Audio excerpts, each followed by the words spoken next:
Emma Whitaker snatched the check off the table, tore it in half, tore it again, and dropped the pieces into the lawyer's coffee.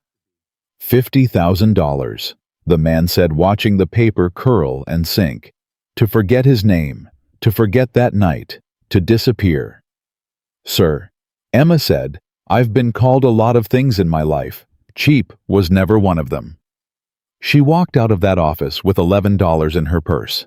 No apartment, and no idea where she'd sleep that night. And what nobody in that room knew, not the lawyer, not Emma, not even the man whose name was printed on that check, was that Ryan Carter had never sent it. Stay with me to the end of this one. And do me a favor. Tell me in the comments what city you're watching from so I can see how far this story travels. Subscribe if you want to hear the rest. 22 days before Emma Whitaker tore up that check, she was standing in the doorway of apartment 4B with a garbage bag in each hand, arguing with a man who had known her for 6 years. Dale, I'm asking you for 9 days. I gave you 9 days last month. And I paid you. Late, but I paid you every dollar. Dale Mercer looked at the hallway carpet instead of at her. He was 61 years old. He wore the same brown cardigan every day of his life, and he'd once carried her groceries up 3 flights when she had the flu. Emma, it ain't me. Corporate bought the building in March. There's a system now. Computer flags you and it goes out of my hands. Then let me talk to the computer. He almost smiled. Almost. You always did have a mouth on you. I have a mouth on me because nobody listens to me when I'm polite. I'm listening now. No, she said. You're waiting for me to finish. That landed. She saw it land. He rubbed the back of his neck and said, Storage unit downstairs. Number 12. It's supposed to be for maintenance. Nobody checks it. You can leave your things there a couple weeks. That's what I got, and if anybody asks, you broke the lock yourself. Emma stood there a second. Then she set down one of the bags and hugged him. And Dale Mercer went stiff as a fence post, the way men his age do when kindness catches them off guard. Don't tell nobody I did that, he said. Which part? The storage or the hug? Both. She hauled 7 bags down 3 flights of stairs by herself. 29 years old, and everything she owned fit in a maintenance closet with a busted lock. The interview was at 2 o'clock the next afternoon in an office building off the highway with a fountain out front that didn't run. The woman across the desk was named Miss Prescott. She had Emma's resume in front of her, and she'd already stopped reading it. 6 years at the same medical billing office, Miss Prescott said. That's a long time in one seat. I was good at it. And they let you go. They closed. The whole office. 22 of us. Miss Prescott clicked her pen. This is a client-facing role. You'd be the first person people see when they walk in. Emma didn't move. Yes, ma'am. We have a, how do I put this, a very specific brand image here. Emma had heard that sentence, or one wearing its clothes, maybe 40 times in her life. She'd learned there was no good answer to it. If you got angry, you proved their point. If you smiled, you agreed with them. So she said, Miss Prescott, can I ask you something honestly? Of course. If I weigh 240 pounds, and I answer that phone faster, kinder, and more accurately than anybody you've got, does the brand suffer? The pen stopped clicking. We'll be in touch, Miss Prescott said. No, you won't, Emma said, and she stood up, and she shook the woman's hand anyway, because her mother raised her that way, and she walked out past the fountain that didn't run. She sat in her car in the parking lot for 11 minutes and did not cry. She had a rule about crying in parking lots. It was one of maybe 4 rules she had left. Then it started to rain. The Rusty Nail sat at the end of a strip mall between a payday loan place and a shuttered video store, and the only reason Emma went in was that the rain had gotten sideways and her wipers had one speed broken. The bartender was a heavy-shouldered man in his 60s, with forearms like bridge cable and a navy tattoo faded to the color of an old bruise. His name was Gus. You look like a woman who wants something sweet and expensive, he said. I want something cheap and strong. Now we're friends. He poured. Rough day. Rough month. Days just where it's parked. Ain't that the truth of it? He set the glass down and leaned on the bar with both hands. You want to talk about it, or you want me to leave you be? I can do either. I'm real good at both. Emma laughed for the first time in 9 days. Leave me be, but stay close. That's the correct order, Gus said. There were maybe 11 people in the place. 2 of them were men at the far end of the bar in company polos, loud, in the way men get when they've decided the room belongs to them. And between Emma and them alone, 3 stools down, sat a man with his hands wrapped around a glass he wasn't drinking from. She noticed him because he wasn't doing anything. He wasn't on his phone. He wasn't watching the TV. He was just sitting there staring at the wood grain of the bar, like it owed him money. He was maybe late 30s, work boots mud-dried on them, wedding ring still on. How many's he had? Emma asked quietly. Gus glanced over. 6. And he'll have 2 more and he won't say a word the whole time. He come in a lot. Every Thursday, 3 years running. Same stool, same drink. Leaves a $40 tip on a $30 tab and never once told me his name. Why Thursday? Gus wiped the same clean spot on the bar he'd been wiping for 10 minutes. I never asked him. Some men you don't ask. It was the 2 men in the polos who broke it. One of them said something and the other laughed too hard, and then the first one said loud enough to carry, Hey, Carter, that you... The man on the stool didn't turn. Ryan Carter, I knew it. Man, you look rough. The guy walked over, drink in hand, grinning like they were old friends. Hey, Deb. Deb, that's Ryan Carter. Carter Building. Used to be the biggest name in the county. Used to be, the other one said. Aw, don't. Come on. My brother-in-law bid against him on the Sherman job in 19. Got smoked. This guy was ruthless. He clapped Ryan on the shoulder. Ryan's glass shivered. So what happened, man? You just poof. People say you lost half your crew last year. Emma watched Ryan's jaw move. Just once. He still didn't turn around.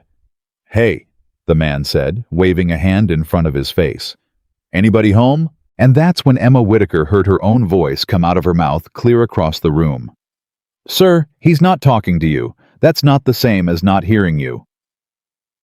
The bar got quiet in that particular way. The man turned, looked her up and down, took his time about it. And he did the thing men like that always do. He went for the easiest target on her body instead of the argument. And what are you, sweetheart? His bodyguard. Gus came off the back wall. Hey. No, Emma said. It's fine, Gus. She got down off her stool and she walked the 8 feet and she stopped in front of the man in the polo and she looked up at him with a calm that had cost her 29 years to build. I'm not his anything, she said. I'm a woman sitting here trying to have one bad day in peace and you're standing over a man who's been quiet for 3 hours because your friend needed a laugh. That's all this is. You needed a laugh, so take it and go sit down. The man's grin came apart at the edges. You need to relax. I am relaxed. You're the one shouting in a bar on a Tuesday. Somebody at the pool table said, Oh. Gus said, Tabs closed, fellas. And they left the way they always leave, talking loud all the way to the door, so it wouldn't look like leaving. Emma stood there with her heart going like a bird in a box. She was shaking. She was always shaking after. Nobody ever knew that part. Then, a voice behind her, low and hoarse, from 3 hours of not being used, said, You didn't have to do that. She turned around. Ryan Carter had finally lifted his head. I know, Emma said. Then why'd you? Because nobody's ever done it for me. He asked her to sit down. She almost didn't. She would think about that later. She would think about it for months, that there was a half second where she almost picked up her purse and went out into the rain, and none of it would have happened. Not the good, and not the ruin. She sat down. Ryan? He said. Emma. You want the truth, Emma. I heard every word that guy said. I hear every word everybody says. He turned his glass in a slow circle. I just don't have anything to say back anymore. That's not the same as being okay. No, he agreed. It isn't. Gus poured her another and didn't charge her for it, and went to the other end of the bar and stayed there. You're going to ask, Ryan said. I wasn't. Everybody asks. I'm not everybody, and you don't owe a stranger your history. He looked at her, then really looked for the first time, and something in his face changed, like a man finding a door where he'd only ever seen wall. Kate, he said. Her name was Kate. Emma didn't say I'm sorry. She'd learned that I'm sorry is a door closer. So she said, tell me about her. And Ryan Carter, who hadn't said his wife's name out loud in a bar in 3 years, started talking. She hated my job, not the work, the hours. She used to say I built houses for families I never met while my own family ate dinner without me. He laughed, and it was a terrible sound. She wasn't wrong. She was never wrong. That was the worst part about her. How long were you married? 9 years. We got married stupid young. Her father hated me. Why? Because I was right about how young we were, and he was right about how young we were, and neither of us would admit the other one was right. He shook his head. He came to the funeral, shook my hand, didn't say anything, just shook my hand and left. That was the kindest thing anybody did that whole week. Emma nodded. The people who don't try to fix it. Yeah. He looked at her. Yeah.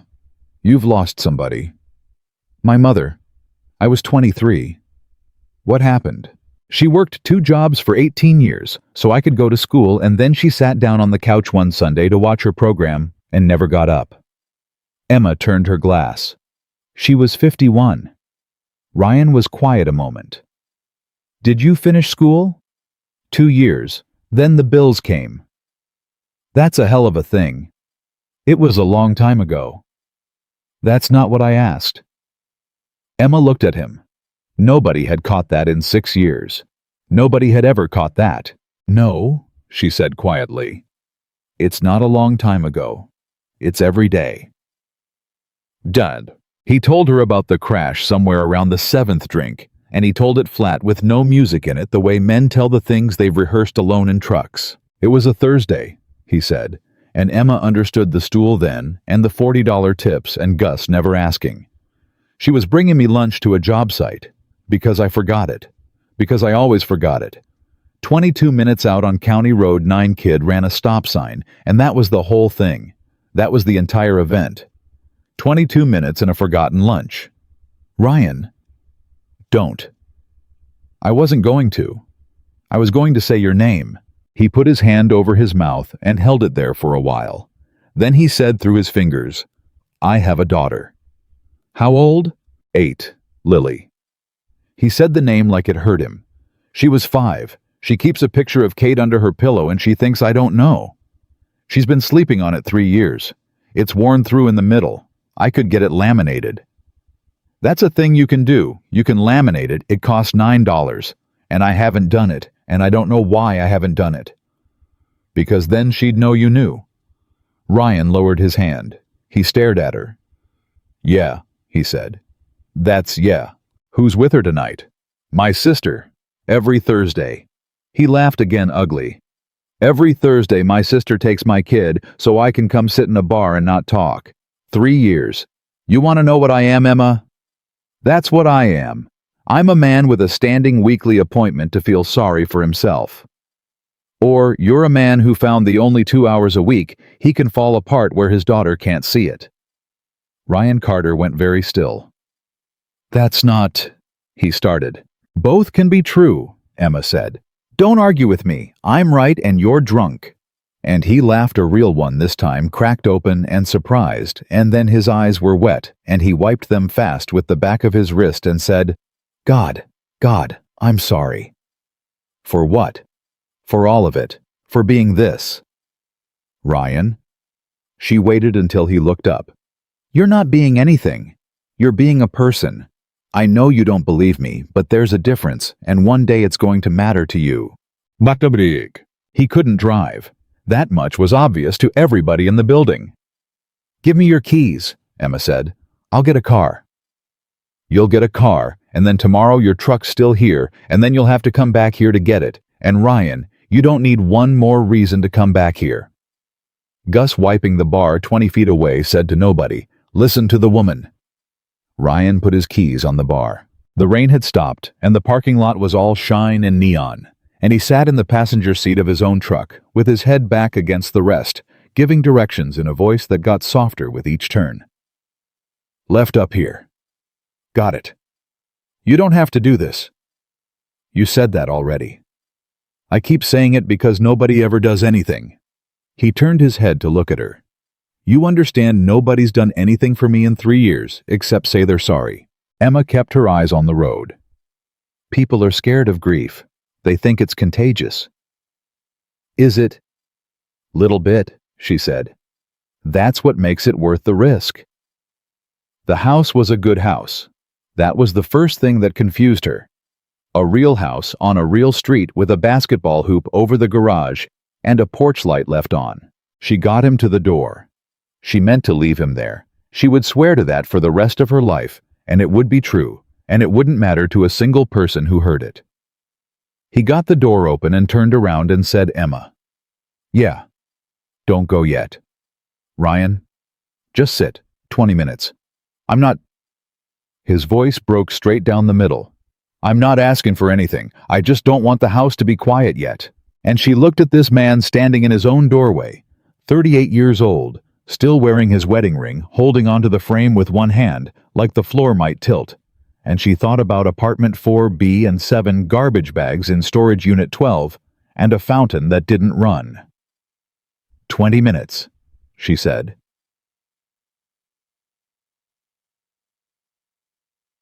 She would never be able to explain it to anyone afterward, not to herself. They talked at the kitchen table for 2 hours. He showed her a photograph. She said something that made him laugh, and then he cried about the fact that he had laughed, and she held his hand across the table, and somewhere in there the difference between comfort and everything else went thin and then went away entirely. It wasn't romance. Neither of them would ever call it that. It was two people who had been drowning at separate ends of the same lake, finding out that another human being was warm. That's all it was. That's all it ever needed to be. Emma woke at 5:40 in the morning in a stranger's bed, with her heart going like a hammer, and one single thought in her head arriving fully formed and merciless. What have you done? She was up and dressed in 4 minutes. She had done a lot of hard things in her life quietly, and this was going to be one more. He was asleep on his stomach, one arm hanging off the bed, and she stood there for exactly 3 seconds and looked at him, and felt something so large and so unwelcome that she had to physically turn away from it. "You are not a woman." "Men wake up next to on purpose," said the voice she'd been carrying since the 8th grade. "You are a bad night he's going to spend the rest of his life apologizing for." She found her shoes. She found her purse. She found the front door. And then she made the mistake that changed the entire direction of her life. She looked at the refrigerator. It was covered in a kid's drawings the way refrigerators are.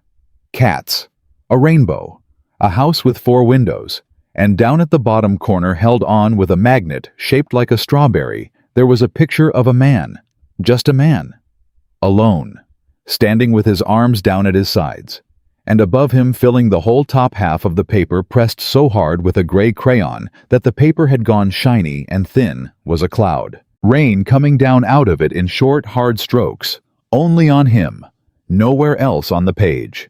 And under it, in careful 8-year-old letters, one line, "I miss the old dad." Emma stood in that kitchen with her keys in her hand and her shoes untied, and she read it 4 times. And every version of the story she'd been telling herself since 5:40 that morning. He was drunk. He was lonely.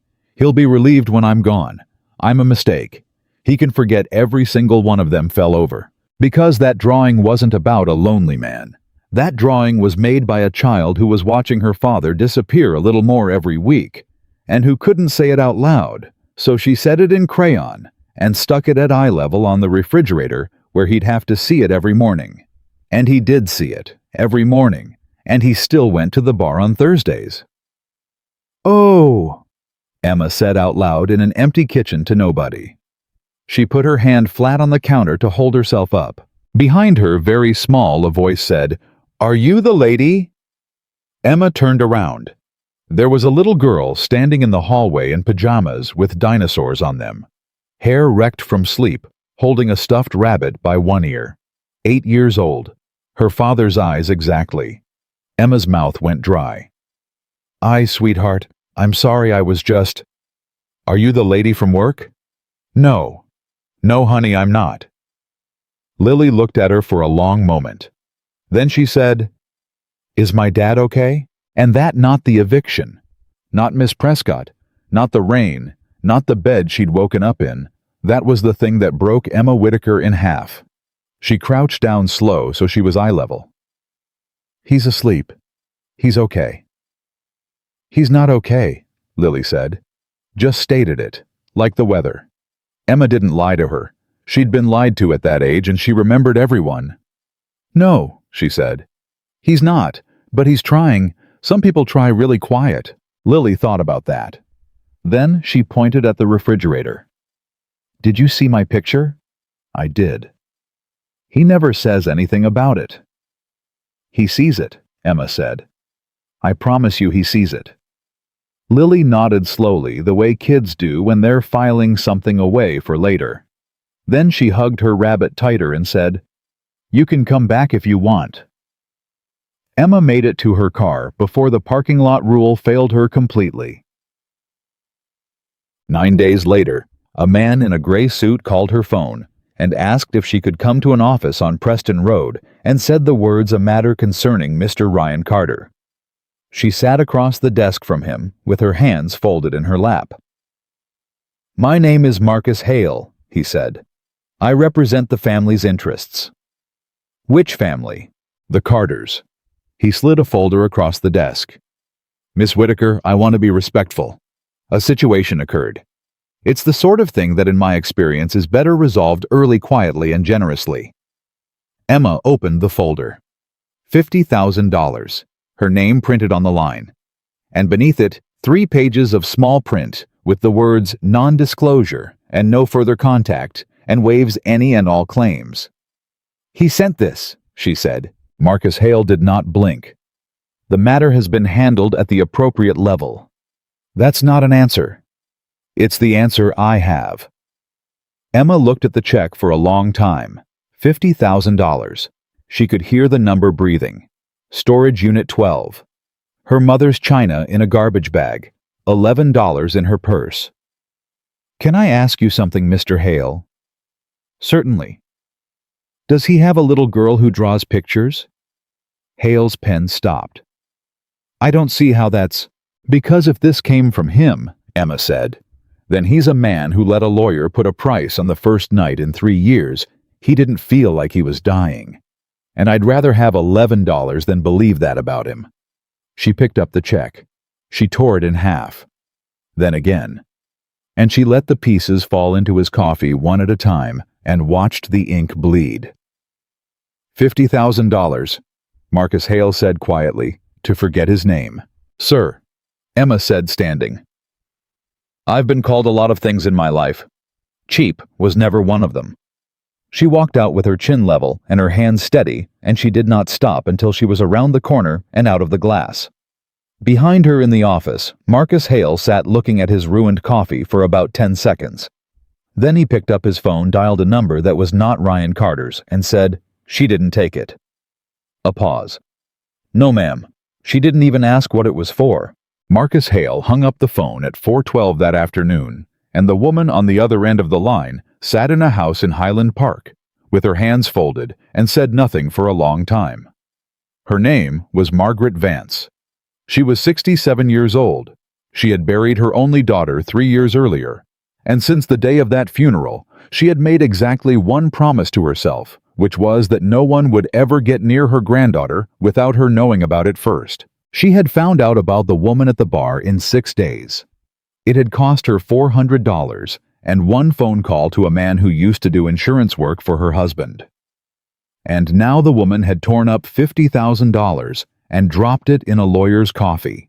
And Margaret Vance did not like that at all.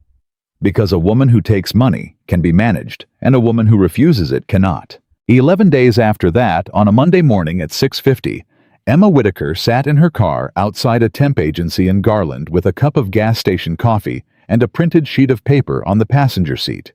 And she did not know any of that. What she knew was that she had $11 on Tuesday, $40 on Friday after she sold her mother's sewing machine, and that she had spent 2 nights sleeping in the back of a Honda Civic in the parking lot of a 24-hour laundromat because it was well lit and there was a bathroom.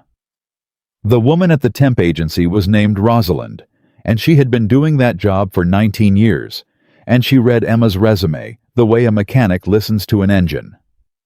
Medical billing, Rosalind said. 6 years. Why'd you leave? They closed. Everybody says that. I've got the letter in my purse, Emma said. You want it? Rosalind looked up. No, I want you to say something to me right now that isn't on this paper. Emma set the coffee down. I can walk into an office where nobody knows what anybody's doing, and by Thursday I'll know where every dollar went and who's lying about it. That's the thing I'm good at. It's not on the paper because there's no word for it. Rosalind wrote something down. Then she said, There's a construction outfit out in Rockwall. Temporary admin. 90 days, 16 an hour, and I'll be honest with you, 3 girls have quit that office since March. Why? Because the man who owns it doesn't talk to anybody, and the man who runs it talks too much. Rosalind pushed the paper across. You start Wednesday, 7:30. Emma took it and did not look at the company name until she was back in the car. She looked at it in the parking lot with the engine off. Carter Building Group. She sat there for a full minute. Then she said out loud to nobody, No. Then she said, Absolutely not. Then she thought about the laundromat, and the $4, and change in the cup holder, and a little girl in dinosaur pajamas, saying, You can come back if you want, and she started the car. Wednesday morning at 7:26, Emma Whitaker walked through the front door of Carter Building Group with her hair pinned back and her hands sweating through her folder, and she got exactly 4 steps inside before a man in a checked shirt looked up from the front desk and said, You the temp? Emma Whitaker. Wade Hollis, Operations. He shook her hand too hard and too long. You do payroll. I can. You'd be the first. He laughed at his own joke. Nobody else did. Come on, I'll show you the pit. The office was 12 desks and 8 people. Emma could feel it in the first 30 seconds the way you can feel a house that's had an argument in it. Nobody was talking. 2 women at the back were talking, but not out loud, just eyebrows. Where's Mr. Carter? Emma asked, and she hated how her voice sounded when she said it. Around, Wade said. You'll see him, or you won't. He does that. She lasted until 10:40. At 10:40, the door at the far end opened, and a man came out of it with a roll of drawings under his arm, and Emma's whole body went cold from the scalp down. He looked different in daylight. Cleaner. Straighter.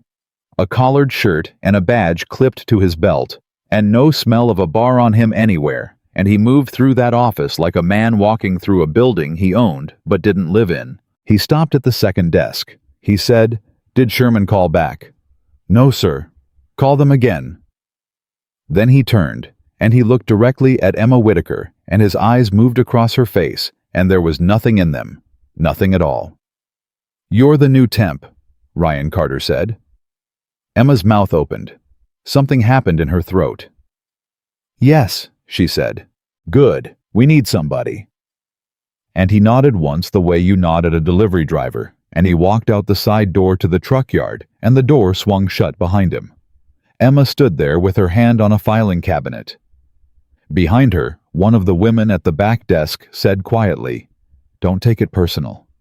He does that to everyone. Emma didn't answer because if she had opened her mouth right then, she would have said something true. She went to the bathroom at 10:52 and locked the door and put both hands on the sink and looked at herself in the mirror, and the voice she had been carrying since the 8th grade sat down on her shoulder and said comfortably, I told you. I told you exactly what you were. He was drunk, she thought. He was blackout drunk, and he never saw your face in daylight, and you knew that. But knowing a thing and surviving it are two different jobs. She washed her face. She fixed her hair. She went back out at 10:56 and asked Wade Hollis where the accounts payable files were kept, and by 4 o'clock that afternoon, she had found the first thing. The company was not failing. The company was being drained. Emma didn't say that out loud on day one. She wasn't stupid. What she said on day one was nothing at all. And what she did was write down 4 vendor names on the back of a receipt and put it in her purse. By Friday, she had 11 names. By the following Wednesday, she had the shape of it, and the shape of it was ugly. Carter Building Group had bid the Sherman job at $4.1 million and was building it at $4.6. That was a loss anybody could see. But underneath that, there were 9 invoices in 11 weeks from a supply company called Redline Materials, none of them over $9,000, all of them approved on the same signature line, and every one of them paid within 4 days when every other vendor in that office was waiting 50. Emma pulled the Redline file. The address was a strip mall suite in Mesquite. She sat and looked at it for a while. Then she put it back exactly where she'd found it, because there are 2 ways to lose a fight, and one of them is winning it too early.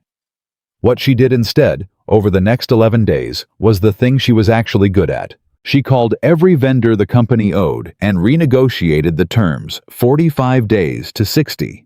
No penalty, because she asked nicely, and because she called them by their first names, and because on the 3rd call, she found out that Dwayne at Bledsoe Concrete had a daughter starting at UNT, and she remembered it and asked about it the next week. She got a lien release unstuck that had been sitting for 2 months. She found $7,000 in a duplicate insurance premium that had been auto-drafting since January. She learned every foreman's name and which ones took cream. And on a Tuesday at 11:15, when a subcontractor named Hector Salas came into that office at full volume because he hadn't been paid in 5 weeks and had 9 men and a payment book, Emma Whitaker stood up from her desk before anyone else moved. "Mr. Salas? Where is he? Where is Carter?" "He's at the Sherman site. I'm Emma. Sit down, please." "I don't want to sit down." "I know. Sit down anyway because I'm going to tell you the truth and it's going to take 4 minutes and you're going to want to be sitting for it." Hector Salas looked at her. He sat down. "You are owed $22,400, Emma said. "Every dollar of that is real, and nobody in this building is disputing it. I can't pay you today. If I tell you Friday, I'd be lying to you, and you've been lied to in this office already this year, and I'm not going to be another one." "Then what?" "Next Thursday, 11,000. The rest 14 days after. And I'll put it in writing right now with my name on it, not the company's, and if I miss it, you can walk in here and say her name out loud in front of everybody." Hector Salas stared at her. "Why would you put your name on it?" he said. "Because you've got 9 men and I've got a chair," Emma said. "One of us has more to lose than the other, and it isn't me." He took the paper. He read it twice. Then he stood up and shook her hand and said, "Lady, you're going to get fired." "Probably," Emma said. What Emma did not know was that Ryan Carter had come in the side door at 11:17 and had stopped in the hallway out of sight and had heard the last 2 minutes of it. He stood there after Salas left with his hand still on the doorframe. That night at 9:40, Ryan Carter sat in his truck in his own driveway and did not go inside for 11 minutes, and he could not have told anyone why. Something had happened in his chest in that hallway, and he did not have a name for it. The next morning at 7:10, he came out of his office and stopped at Emma's desk. "Whitaker." "Yes, sir." "Salas." "I made him a payment schedule." "You made him a personal guarantee." Emma set her pen down. "Yes." "Why?" "Because if he'd walked out of here angry, he'd have called the other subs by lunch, and by Friday, you'd have had 4 crews off the Sherman job and a general contractor looking for a reason to default you." She looked up at him. "You want the real answer or the professional one?" Ryan Carter said, "The real one." "Because he has 9 men and it's April and school's about to be out," Emma said. "That's it. That's the whole reason." Ryan looked at her for 4 full seconds. Then he said, Don't ever put your name on this company's paper again." And he walked away. And at the door he stopped and said without turning around, "Thank you." And Emma sat there with her hands flat on her desk and thought he doesn't know. He still doesn't know. The first crack came 8 days later on a Friday afternoon at 2:20, and it came from Wade Hollis. He leaned on the corner of her desk with his coffee and said, "You're pretty good at this." "Thank you. Real good. Better than a temp." He smiled. "Where'd you say you were before?" "Medical billing." "Huh." He sipped. "You know, funny thing. I was at the Rusty Nail a while back. Off Buckner." Emma's hand did not stop moving on the keyboard. That was the only reason she survived the next 4 seconds. "Never heard of it," she said. "No," Wade Hollis said. "Huh. Coulda swore." He walked off whistling, and Emma sat perfectly still for a while, and then she got up and went to the bathroom and was quietly horribly sick. Because she understood in that stall with her forehead against the metal door that Wade Hollis had not been at the Rusty Nail. Somebody had told him. At 4 o'clock, Emma Whitaker walked into Ryan Carter's office and closed the door. "I need 11 minutes, she said. "I've got 6. Then I'll talk fast." She put a folder on his desk. Redline materials, 9 invoices, 11 weeks, $71,000, all under the approval threshold, all paid inside 4 days, while Bledsoe waited 52. The address is a mail suite in a strip mall in Mesquite. The company was registered 14 months ago. Ryan Carter did not open the folder. He said very quietly, "Who else has seen this?"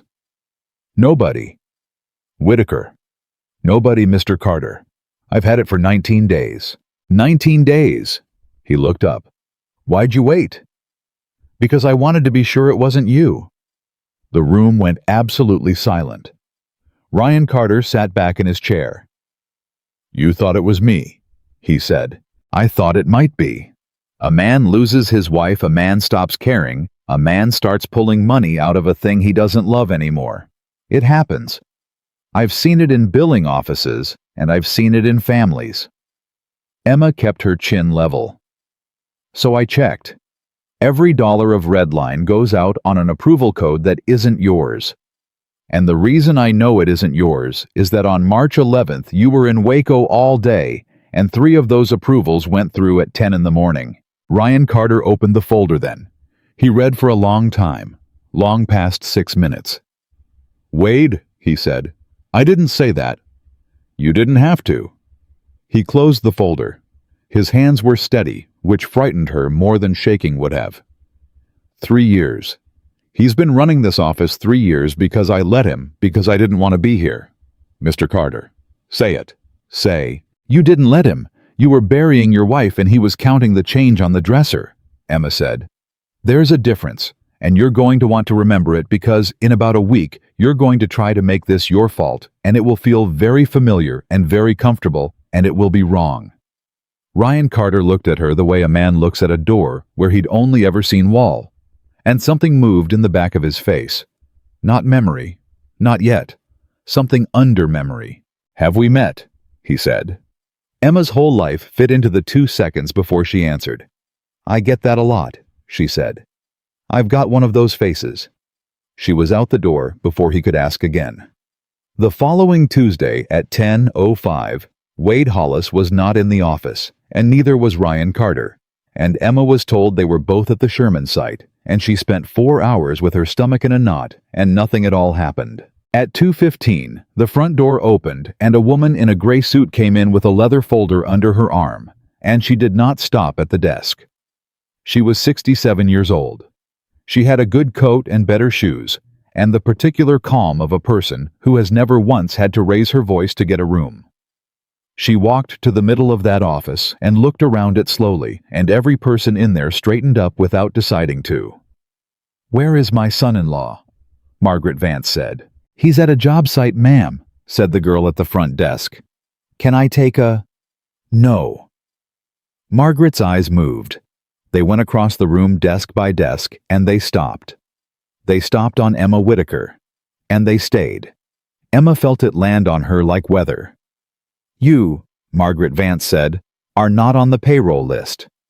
I'm a temp, Emma said. What's your name? Emma Whitaker. Something happened in Margaret Vance's face. It was small. It was 1 degree. But Emma saw it, and Margaret saw her see it, and that was the entire conversation right there in half a second. Well, Margaret said pleasantly, isn't that something? She turned and walked into Ryan Carter's empty office and sat down in his chair to wait and close the door. At 2:51, Emma Whitaker's phone buzzed on her desk with a number she didn't know, and she answered it because that is what you do when you're a temp. Miss Whitaker, this is Marcus Hale. Emma stood up and walked into the supply room and shut the door. I have nothing to say to you. I understand. I want to say something to you, and then I'll leave you alone. A pause. The instrument I presented to you was not authorized by Mr. Carter. Mr. Carter has no knowledge of it. It was never a company matter. Emma leaned back against the shelving. Why are you telling me this? Because I've been doing this work for 31 years, Marcus Hale said, and I have handed a great many people a great deal of money, and every single one of them took it. Another pause. And also because I have a daughter. Mr. Hale. I've said what I called to say. Who signed it? Emma said. The line was quiet. Have a good afternoon, Miss Whitaker, Marcus Hale said, and hung up. Emma stood in that supply room among the printer paper and thought about a woman in a gray suit sitting in Ryan Carter's chair with the door closed, and she understood the whole thing at once, the way you understand a sentence in a language you didn't know you spoke. He never sent it. He never knew. And the person who did was 40 feet away. At 4:40 that afternoon, the office started emptying out, and at 4:52, the front door opened again, and a small voice said, Hi. Emma looked up. Lily Carter was standing just inside the door in a school uniform with a backpack that was too big for her, holding the hand of a woman in her 40s who was on the phone and not paying attention. And Lily Carter looked across that office at Emma Whitaker, and her whole face changed. You came back, she said. Every head in that office turned. Emma's chair did not move. Her hands did not move. Her heart was going so hard she could hear it in her ears. Hi, sweetheart, she said. Aunt Steph, that's the lady, Lily said, tugging at the woman's sleeve. Aunt Steph, that's the lady from the kitchen. The woman on the phone said, Hang on, Deb, and lowered it, and looked at Emma and said, I'm sorry, what? And Wade Hollis, who had come in the side door at 4:51, stopped in the middle of the office with his keys in his hand and a slow smile arriving on his face like a sunrise. The kitchen, Wade said. Wade, said one of the women at the back desk. Don't. I'm not doing anything, Wade Hollis said. Kid said kitchen. I'm just standing here. Emma stood up. She came around the desk and crouched down in front of Lily Carter, and she did it slowly, and she did it in front of every person in that room, and she said, Hi, do you remember my name? Lily shook her head. It's Emma. Emma, Lily said. Then, urgently in the way of 8-year-olds who have been holding something for weeks, I told my dad about you, and he said I had a dream. Emma's throat closed.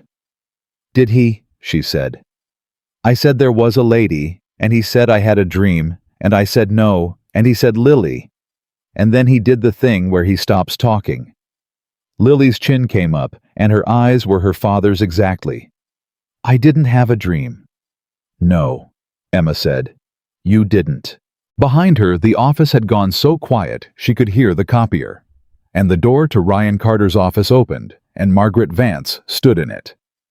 She looked at the little girl. She looked at the woman crouched in front of her. And she did not look surprised by one single part of it, and that was the worst thing Emma had ever seen on a human face. Lily, Margaret said warmly. Sweetheart, come here to Grandma. Lily didn't move. Lily. I'm talking, Lily said. Somebody at the back desk made a sound like a cough. Margaret Vance crossed that office, and she took her granddaughter's hand, and she said to Emma Whitaker, in a voice pitched exactly loud enough for the room, Thank you for being so kind to her. Children get attached to strangers. It's very sweet, and it's very hard on them later. Emma stood up. Ma'am, she said. I'd like to talk to you privately. I can't imagine about what. I think you can. Margaret Vance smiled at her. It was a good smile. It had been used 1,000 times, and it worked every time.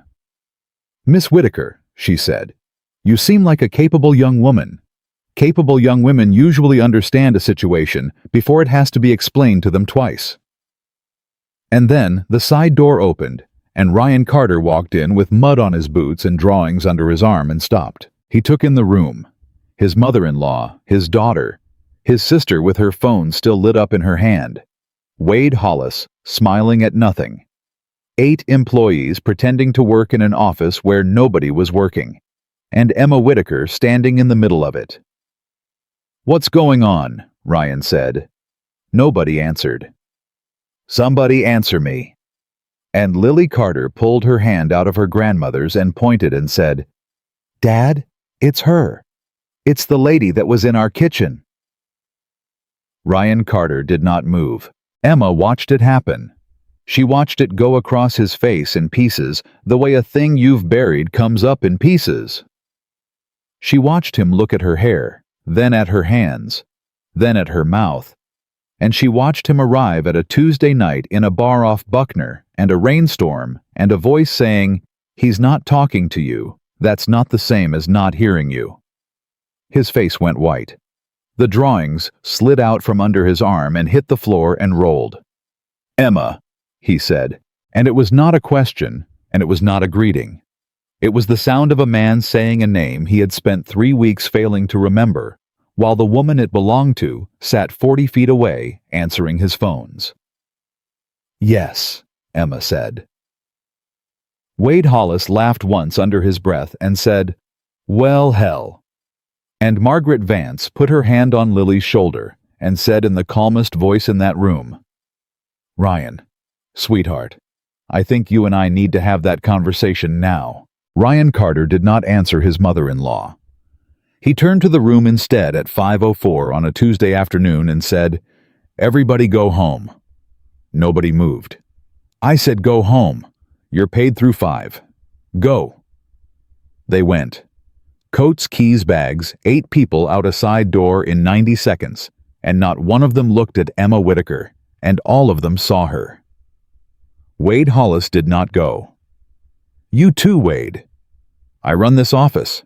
Not this minute you don't. Wade Hollis smiled, held his hands up, and walked out slow enough to make it his own idea. Ryan's sister Stephanie was still standing there with her phone in her hand. Ryan, I didn't know. She said she wanted to see the office. She said it was a treat I would never have brought her if I'd... Steph, take Lily to the truck. I want to stay, Lily said. Baby, I want to stay. And Emma crouched down again, because somebody had to, and said, Lily, go on with your aunt. I'm not going anywhere. You said that in the kitchen. Emma felt that go into her like a nail. No, she said. In the kitchen, I said your dad was okay. This time, I'm saying it about me. Lily looked at her for a long 2 seconds. Then she said, okay, and took her aunt's hand and went, and the door closed, and there were 3 people left in that office. Margaret Vance sat down, not in a guest chair, in Ryan's. Well, she said, shall we? You went into my office. I've been going into your office for 11 years, sweetheart. You had a lawyer offer that woman $50,000. Margaret Vance did not blink. 60. Hale talked me down. Emma made a small sound. Don't be dramatic, Miss Whitaker. It doesn't suit you. You didn't take it. That's rather the point I've been making all afternoon. Margaret. Ryan's voice had gone flat. You paid Marcus Hale to buy off a woman I met in a bar. I paid Marcus Hale to protect my granddaughter from whatever her father does at 11 o'clock at night when he thinks nobody's counting. Margaret folded her hands. And I was right too, wasn't I? Because here she is, in your office, on your payroll, 3 weeks and you didn't even know her name. Emma said, That's enough. I'm sorry. I said that's enough. You want to take a piece out of me, take it. I've been taken out of my whole life, and I'm still standing. But you don't get to do it by taking pieces out of him in front of me. Margaret Vance turned to look at her fully for the first time. "You're very sure of yourself," she said. "No, ma'am. I'm very used to this." Ryan said, "Get out of my chair." "Ryan." "Get out of my chair, Margaret." She got up. She smoothed her coat. She picked up the leather folder she'd carried in and set it on the desk and did not open it. "There's a document in there," she said. "I'd like you to read it tonight when you're calm and not throw it away, because I'm going to file it either way, and I'd rather you weren't surprised." "File what?" "Petition for temporary guardianship," Margaret Vance said. "Grandparent standing. Texas allows it when there's a history of impairment." The office made no sound at all. "You're going to take my daughter." "I'm going to make sure somebody's raising her," Margaret said, and for 1/2 second her voice came apart at the bottom and she put it back together so fast that only Emma caught it. 3 years, Ryan. 3 years of Thursdays. Do you think I don't know about the Thursdays? Do you think your sister lies to me? Ryan. Carter had nothing. "Read it," Margaret said, and walked out at 5:19, and the front door shut behind her softly, which was somehow worse than a slam. Emma stood there. "Mr. Carter?" "Don't." "Okay." "Don't call me that either." He was looking at the folder. "Say the other thing." "Ryan?" "Yeah." He put both hands on the back of the chair. "I didn't know you. You walked in this building and I looked right at you and I said, 'You're the new temp.' You were drunk that night. I've been drunk plenty. I remember plenty." His voice cracked. "I remember every word you said in that bar. I've been saying one of them to myself for 3 weeks and I couldn't figure out where I got it. Both can be true. I've been driving around Rockwall saying both can be true like a crazy person, and you were 40 feet away." "Ryan?"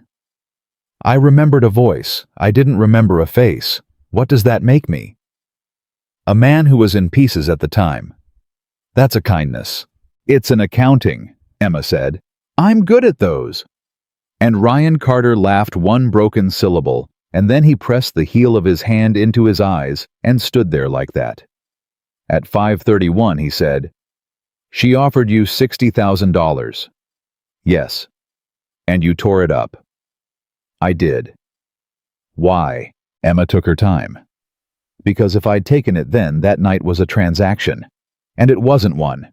It was the first time in 6 years somebody talked to me for 4 hours and never once looked at the door."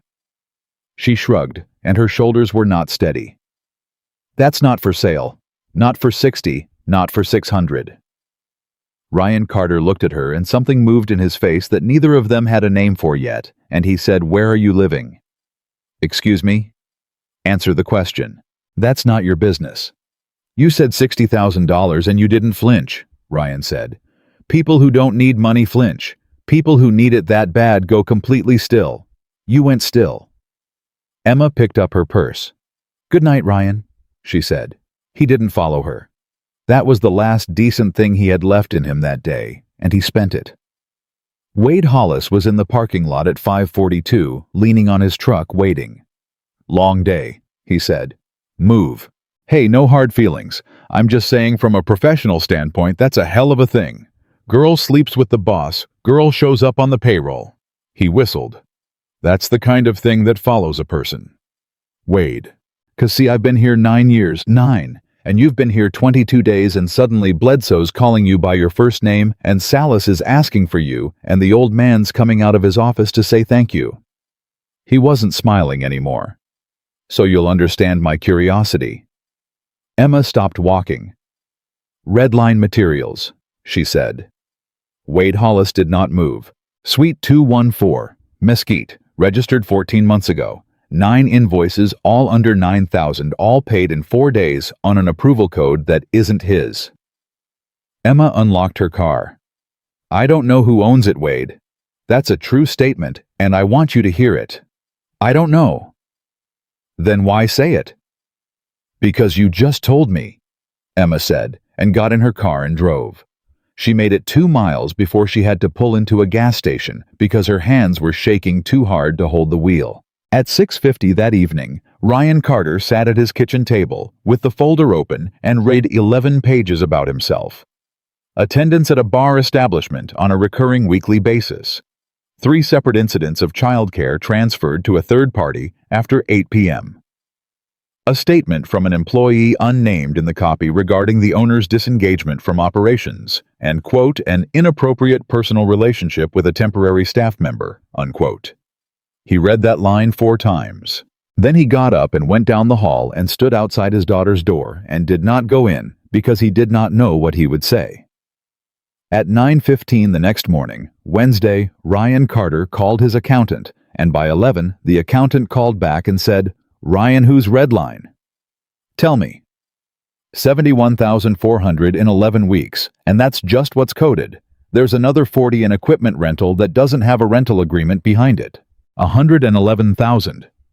That's the floor, not the ceiling. I need the bank auth logs. Get them. Ryan, if this is what it looks like, you don't call me, you call the police. I know what I call. At 11:40, Ryan Carter walked into the main office and said, "Wade, my office." Wade Hollis was in there 11 minutes.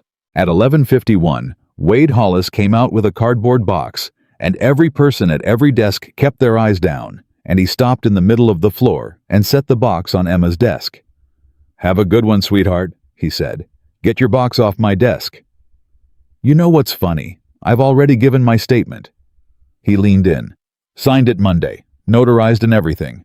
Ladies' lawyers got it." Emma looked up. "You gave a statement about me to Margaret Vance." "I gave a statement about him," Wade said. "You're just in it."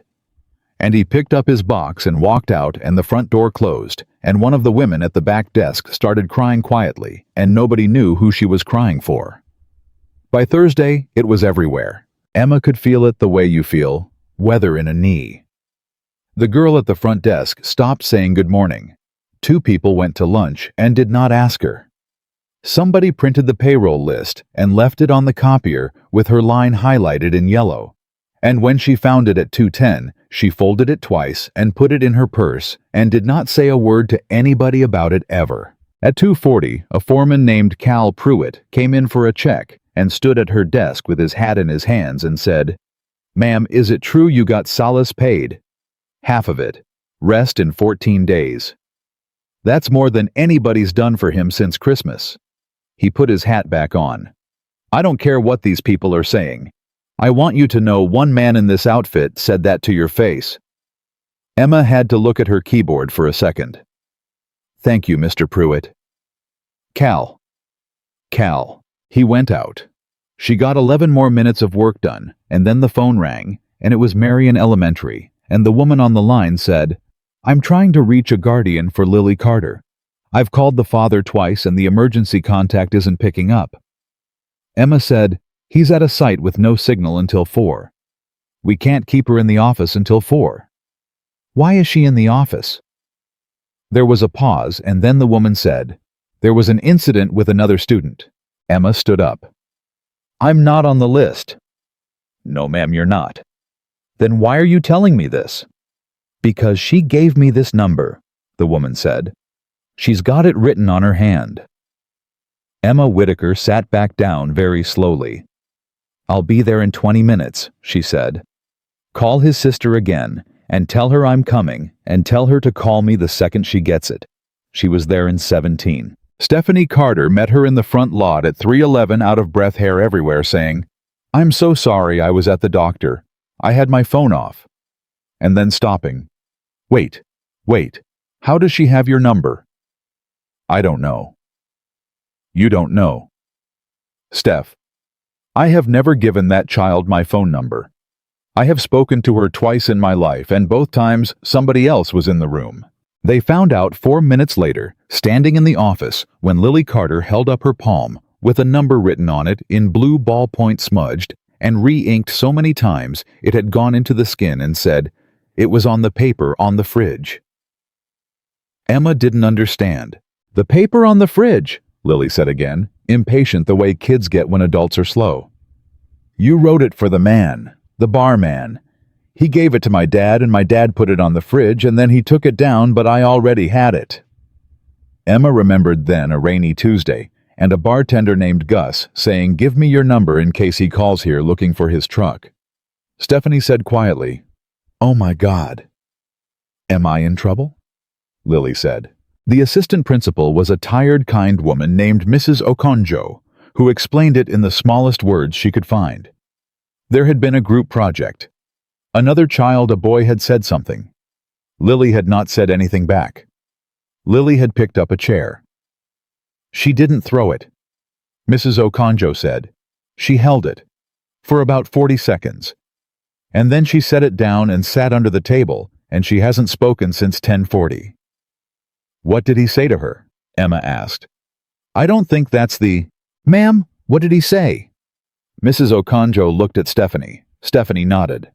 "He said her mother died because of her," Mrs. Okonjo said. "He's 8. He heard it somewhere. He didn't invent it." Stephanie Carter put her hand over her mouth. At 3:34, in an empty classroom, Emma Whitaker sat down on the floor next to a table with an 8-year-old under it, and did not look at her, and did not reach for her. "I'm not going to ask you anything," Emma said. "Nothing. I'm going to sit here until your aunt finishes the paperwork. If you want to talk, you can. If you don't, that's fine, and I'll still be here either way. Those are the only two things that can happen." Nothing. 4 minutes went by.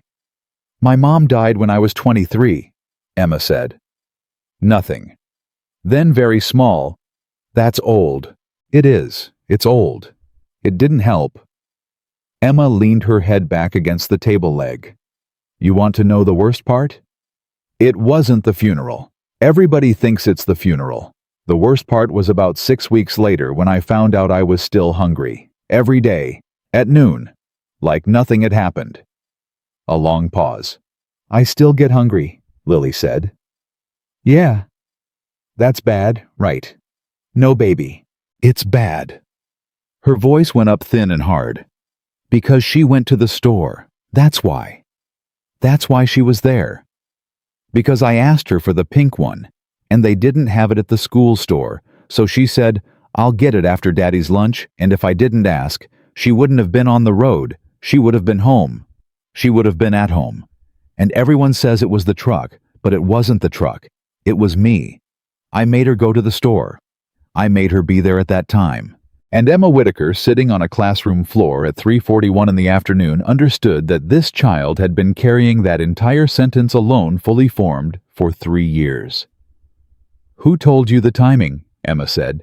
"Nobody told me. I heard Grandma. When, at the thing, after the funeral, with the sandwiches." Lily's voice was completely flat now. "She said if she hadn't stopped, she'd have been past there. She wasn't being mean. She was crying." Emma closed her eyes. "Lily, I'm going to say something, and I need you to listen to all of it and not just the first part. Nothing. Your grandma was right about the clock and wrong about the reason. Those are two different things, and grown-ups mix them up all the time, especially when they're crying." Emma kept her voice level. "A man ran a stop sign. That's not a clock. That's a choice a person made. If your mom had been 40 minutes earlier, he still runs it. If she'd been an hour later, he still runs it. He was going to run that sign at somebody that day, and the only reason it was her is that he did it, and not one single thing about that started with a pink marker." The silence went on so long, Emma thought she'd lost her. Then Lily said, "It was a pen, not a marker." "Okay." "A pen with a cat on it." "Okay." "I don't even have it," Lily said. And then she came out from under the table and put her whole face into Emma Whitaker's shoulder and made a sound that Emma had never heard a child make and hoped to God she never would again. Stephanie Carter stood in the doorway with a clipboard and did not come in for 6 minutes. Ryan Carter got the message at 4:09 and drove to his sister's house doing 80, and he came through her front door at 4:41 saying his daughter's name and stopped. Lily was at the kitchen table with a juice box and a piece of paper. Emma was across from her with a pen. "Dad," Lily said, "we're making a list." Ryan's chest was still heaving. "A list of what?" "Things that aren't my fault," Lily said. And Ryan Carter put his hand on the door frame. "How many you got?" he managed. 9. Emma says we have to get to 20 before we're allowed to stop. That's the rule, Emma said, not looking up. Read him 4, Lily said. Read him the 4th one. Emma read it. The rain. That's the funny one, Lily said. The first ones aren't funny. Ryan sat down at the table because his legs quit. At 5:20 on his sister's back porch, he said, "She told you." She told me. 3 years. 3 years, and she told a woman she's met twice. Ryan, don't do that. I'm not. I swear to God, I'm not doing the self-pity thing. I'm asking you a real question. He pressed his fists against his eyes. How? Because I didn't need it to be okay, Emma said. Every time she starts on that with you, you need it to be untrue so bad that she can hear it in your voice, so she stops so you won't be hurt. She's been protecting you for 3 years. Ryan Carter said nothing for a while. Then he said, Margaret said it at the funeral. She was crying. Lily said so herself. That doesn't fix it. No, Emma said. It doesn't fix it. But if you go at that woman tonight with your hands up, you will lose your daughter in a courtroom in front of a judge who has never met either of you, and Lily will be 11 before she's allowed to have an opinion about it. Ryan turned and looked at her. You keep doing that. Doing what? Being right about my life, he said. It's the least comfortable thing that's ever happened to me. At 9:03 that night, Emma got a text from an unknown number. It was one line. Miss Whitaker, this is Marcus Hale. Check your mailbox tomorrow. Do not call me. She did not have a mailbox. She had a storage unit and a Honda Civic. She sat in the laundromat parking lot until 11:40 and thought about that. Friday 10:15 in the morning, the accountant called Ryan Carter and said, Are you sitting down? Just tell me. Redline materials. Registered agent's a filing service, but the funding trail on the operating account isn't. First deposit 14 months ago, $9,000. Wire origin is a private trust. Whose? Ryan. It's the Vance Family Trust. Ryan Carter put the phone down on his desk and looked at it. Then he picked it back up and said, Say it again. Your mother-in-law seeded the company that's been invoicing you. Wade Hollis approved the invoices. The money went out of Carter Building and back into a trust account she's a trustee of. She's been taking $111,000 out of your business, and it's been coming back to her own hand. Why? Ryan said. She doesn't need money. She has never in her life needed money. I don't know why. I do books. But Emma Whitaker, standing in his doorway at 10:22 because she'd heard his voice change through the wall, knew why, and she said it out loud before she could decide not to. She's not stealing from you. She's documenting you. Ryan looked up. $111,000 walks out of a company over 14 months and the owner doesn't notice. Emma's voice was very quiet. That's not theft, Ryan. That's an exhibit. That's page 1 of a petition that says this man is so far gone he can't see his own bank account. And Wade signed a statement. And you never caught it. She burned $111,000 of her own money. To prove you're not fit. Emma nodded slowly. She bet $111,000 that you'd never look. And Ryan, for 14 months, she was right. The room was silent for a long moment. Then I owe her, Ryan said. What? She was right. He stood up. That's the part everybody's going to miss. She was wrong about how she was wrong about you. She is dead wrong about what it'll do to Lily. But she wasn't wrong that I wasn't here. At 2:30 that afternoon, a process server walked into the office and asked for Ryan Carter and then asked for Emma Whitaker. That's me. You're named as a material witness, the man said. Sorry, ma'am. Don't shoot the mailman. Emma read 4 pages standing up in the middle of an office where 8 people were pretending to type. Her name was on page 2, her date of birth, her employment history for 6 years, her eviction from apartment 4B dated docketed public record, a line noting that she had no current fixed address, and under it in the language of a document that would be read out loud in a room with a flag in it, a sentence about a woman of no fixed address introduced into the minor child's home environment. Emma Whitaker put the papers down on her desk. She sat. Then she opened a drawer and took out a sheet of company letterhead and wrote 11 lines and signed it, and walked into Ryan Carter's office and put it in front of him. "What's this?" "My resignation, effective today. I'll finish the solace payment out of my own account. I've got most of it, and Bledsoe already agreed to the 60-day no." "Ryan." "No. Read page 2, Emma said. "Go on, read the part where I'm the reason.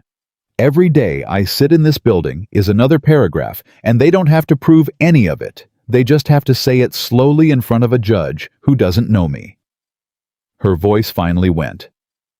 "I have been the reason people lost things my entire life. I am not going to be the reason a little girl gets taken out of her house." Ryan Carter stood up. "Sit down," he said. "No." "Emma, sit down, please." And she sat because of the please. He didn't sit. He went to the window and stood with his back to her, and after a while he said, "You know what I did last night?" "No." "I went in her room after she went to sleep, and I got the picture out from under her pillow. 3 years I never touched it." He turned around. "I got it laminated. 24-hour place off 66, $9. Emma's hand came up to her mouth. "And there was something under it," Ryan said. "Under the picture, folded up about 8 times. He took it out of his shirt pocket. "She's been writing me letters and putting them under her pillow," he said, "because she says out loud things make me sad." "Ryan?" "There's 11 of them." His voice was completely level, which was how she knew. "This is the one from Tuesday, from the day at the office. You want to hear it or not?" "Yes." He unfolded it. "Dad? Emma makes you happy again. I heard you laugh in the hall. Please don't lose another person you love." The office made no sound. "I'm not signing that," Ryan Carter said, and pushed her resignation back across the desk, and his hand was shaking so badly it took him 2 tries. At 6:40 that evening, Emma Whitaker drove to the laundromat on Buckner and parked in the lit corner by the ice machine, the way she'd been doing for 11 nights, and reclined the seat and put her coat over herself. At 7:52, headlights came across the lot and stopped behind her. She sat up fast.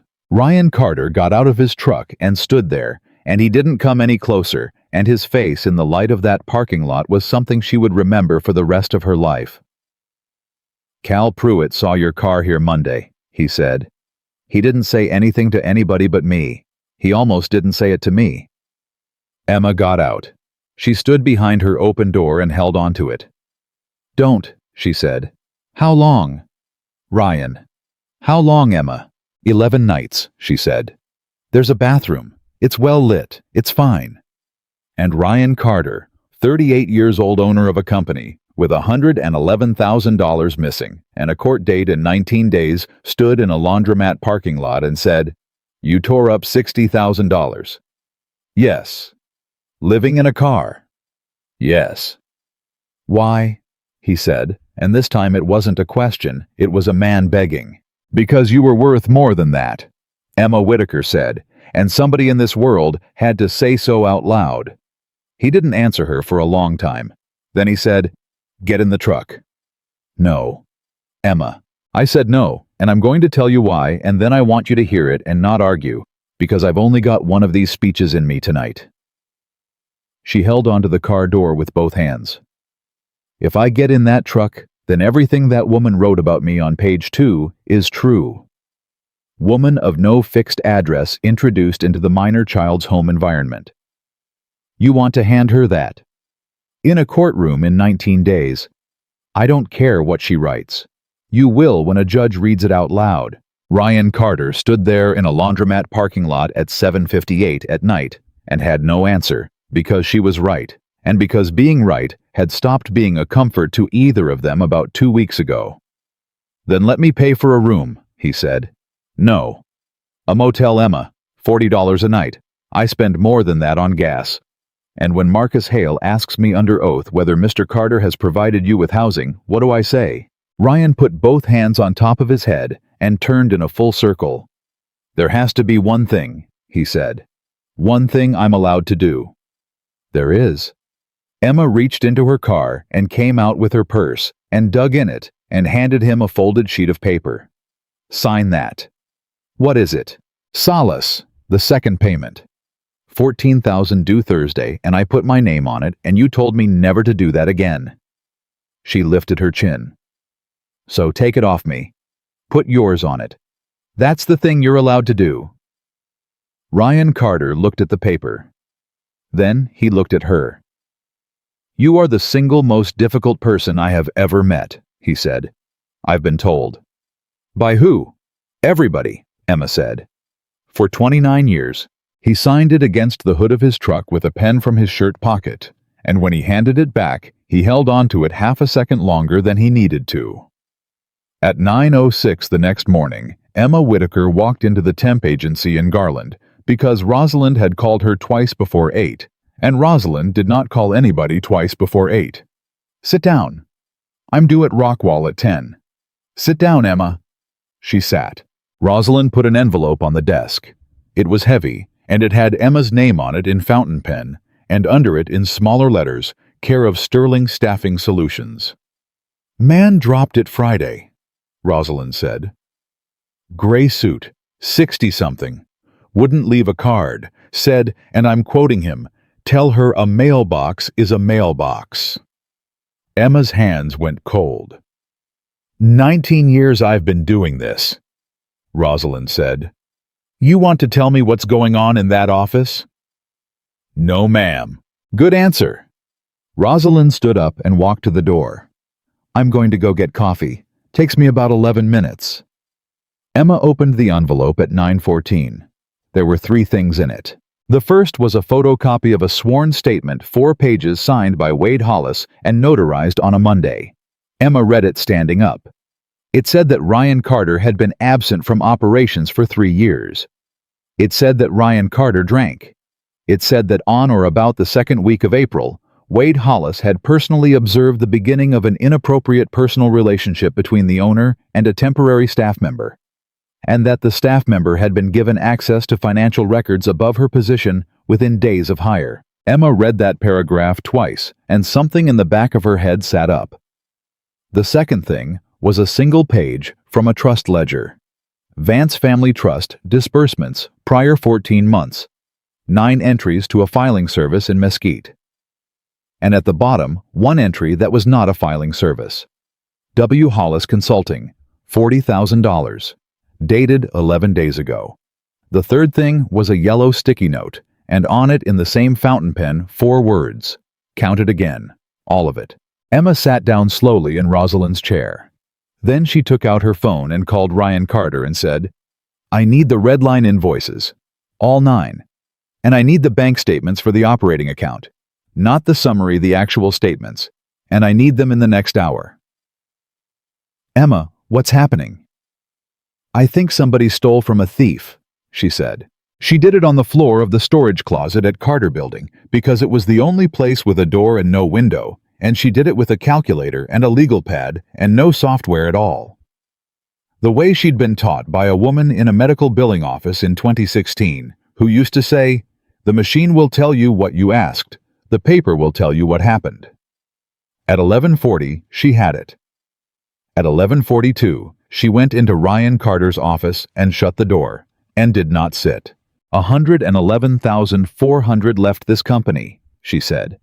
That's what your accountant found, and he's right, but the trust ledger only shows 71,000 going to Redline. She put the legal pad down. $40,000 never went to Mesquite Ryan. It went straight into an account Wade Hollis controls on the same approval code under the same vendor name, and your mother-in-law never saw a dollar of it. Ryan Carter looked at the numbers. She doesn't know, he said. She has no idea. She set up a little machine to make you look asleep, and Wade found the machine, and Wade has been running his own out the back of it for 8 months. Emma tapped the page.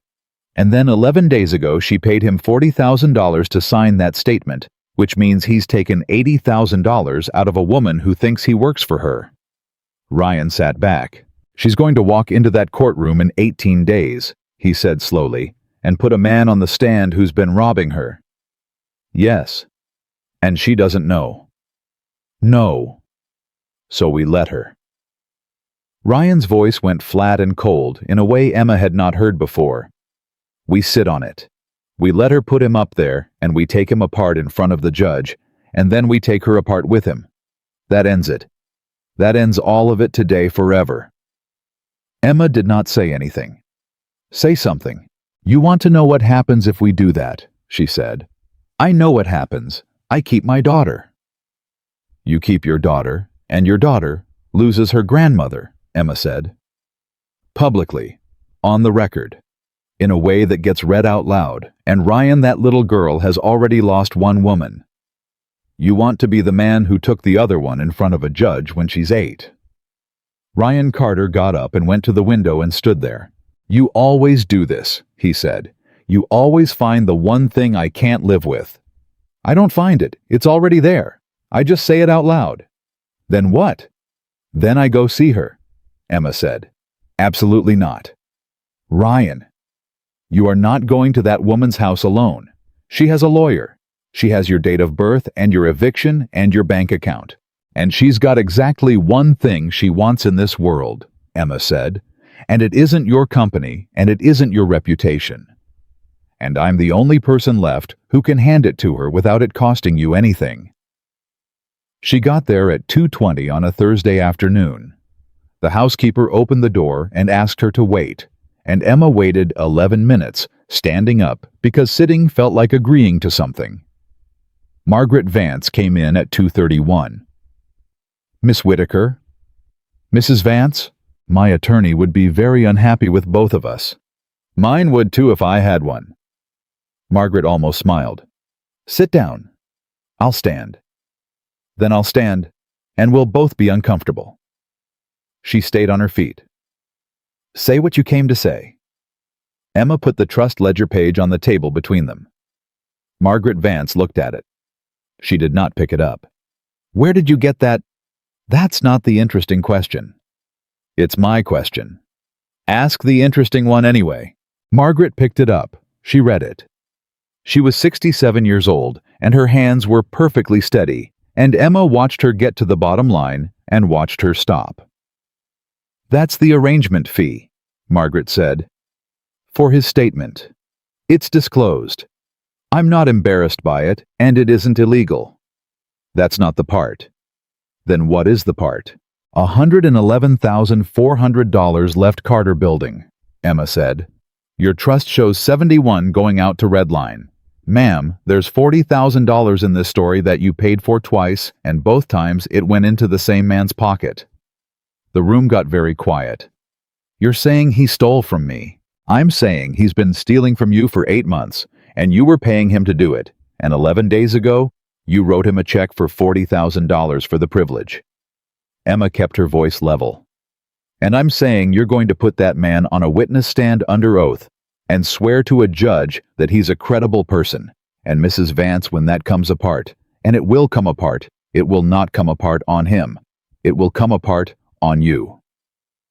Margaret Vance sat down. She sat down the way older people sit down when their legs make the decision for them, and Emma took no pleasure in it at all. "Why are you telling me this?" Margaret said. "Because Ryan wanted to save it for the courtroom." "I'm sure he did." "And I told him no, and it took me 20 minutes, and I'm not sure I won." Margaret looked up. "Why?" she said again. "Because of the sandwiches," Emma said. Margaret Vance went absolutely still. "I don't know what that means." "Yes, you do." Emma sat down then across from her so they were level. "After the funeral, in somebody's living room with the sandwiches when everybody was talking at once, and you were crying, and you said out loud that if Kate hadn't stopped at the store, she would have been past that intersection." Margaret's mouth opened. Nothing came out. "She was in the room," Emma said. "No. She was in the room, ma'am. She was 5. And she has believed for 3 years that her mother died because she asked for a pen with a cat on it, and she has never told one single adult, and last Wednesday, she held a chair up in a classroom for 40 seconds because a boy said her mother died because of her, and she didn't argue with him." Emma's voice finally moved, because she already agreed. Margaret Vance put her hand flat on the table. "That isn't," she said. "That is not. I would never have. I know you wouldn't. I would never have said that in front of her. I would have cut my own hand off. Her voice cracked all the way down the middle. I don't remember saying it at all. You were burying your daughter. Don't. Margaret's eyes were streaming, and she was not making a sound, which was somehow worse. Don't you dare be kind to me right now, I cannot hold it. Emma waited. 4 minutes went by on a clock in the other room. You could have used this, Margaret said at last. In front of the judge, my own words, out of the child's mouth. Do you understand what that would have done to me? Yes, ma'am. Then why? Because it would have done it to her too, Emma said. Twice, once on the stand, and once every time she looked at you afterward. Margaret Vance wiped her face with the back of her hand, which was not a thing that woman did, and said, Sit there. Don't move. She came back at 2:56 with a folder of her own, and put it down and opened it and turned it around. It was a scan report. Emma didn't understand most of it. She understood the word pancreas, and she understood the date, which was in February, and she understood the phrase stage 3, 14 months, Margaret said. If the treatment does what they say it does, which it does not generally, but they like to give you a number, so you'll sign things. Emma didn't say she was sorry. She'd learned that at 23. Who knows, she said. Marcus Hale, my doctor, now a temporary administrative assistant. Margaret laughed one dry sound. Not my son-in-law, not my granddaughter, not my sister. Why not Ryan? Because he would have come. Margaret closed the folder. He'd have shown up with a casserole and that face, and he'd have driven me to appointments and sat in those chairs, and he'd have done it in the exact same condition he was in 3 years ago. And then in 14 months, he'd have had 2 funerals in his mouth instead of 1, and that child would have had nobody at all. Emma sat back. So you did the math. I did the math. Margaret's chin came up, and Emma saw where Ryan's mother-in-law and Lily's stubbornness came from all at once. 14 months to make sure somebody was raising that girl. 14 months to make it official on paper so that when I'm gone there's a structure and not a hope. And a father who hadn't looked at his own bank account in over a year. She spread her hands. So I gave him something to look at. And I waited. And every month he didn't look, I put another page in the folder, and I hated every single one of them. You wanted him to catch it. I begged God for it, Margaret Vance said. Emma sat there with that. He caught it, she said. He did not. You did. He looked when I put it in front of him, ma'am, and he looked at every page, and then he fired the man who did it, and then this morning he found out you were behind it, and he sat in his chair, and the first thing out of his mouth wasn't how could she. Emma leaned forward. It was I owe her. He said she was right that I wasn't here. Margaret Vance's face did something complicated. He said that. He said that at 10:22 this morning with his own accountant on speakerphone.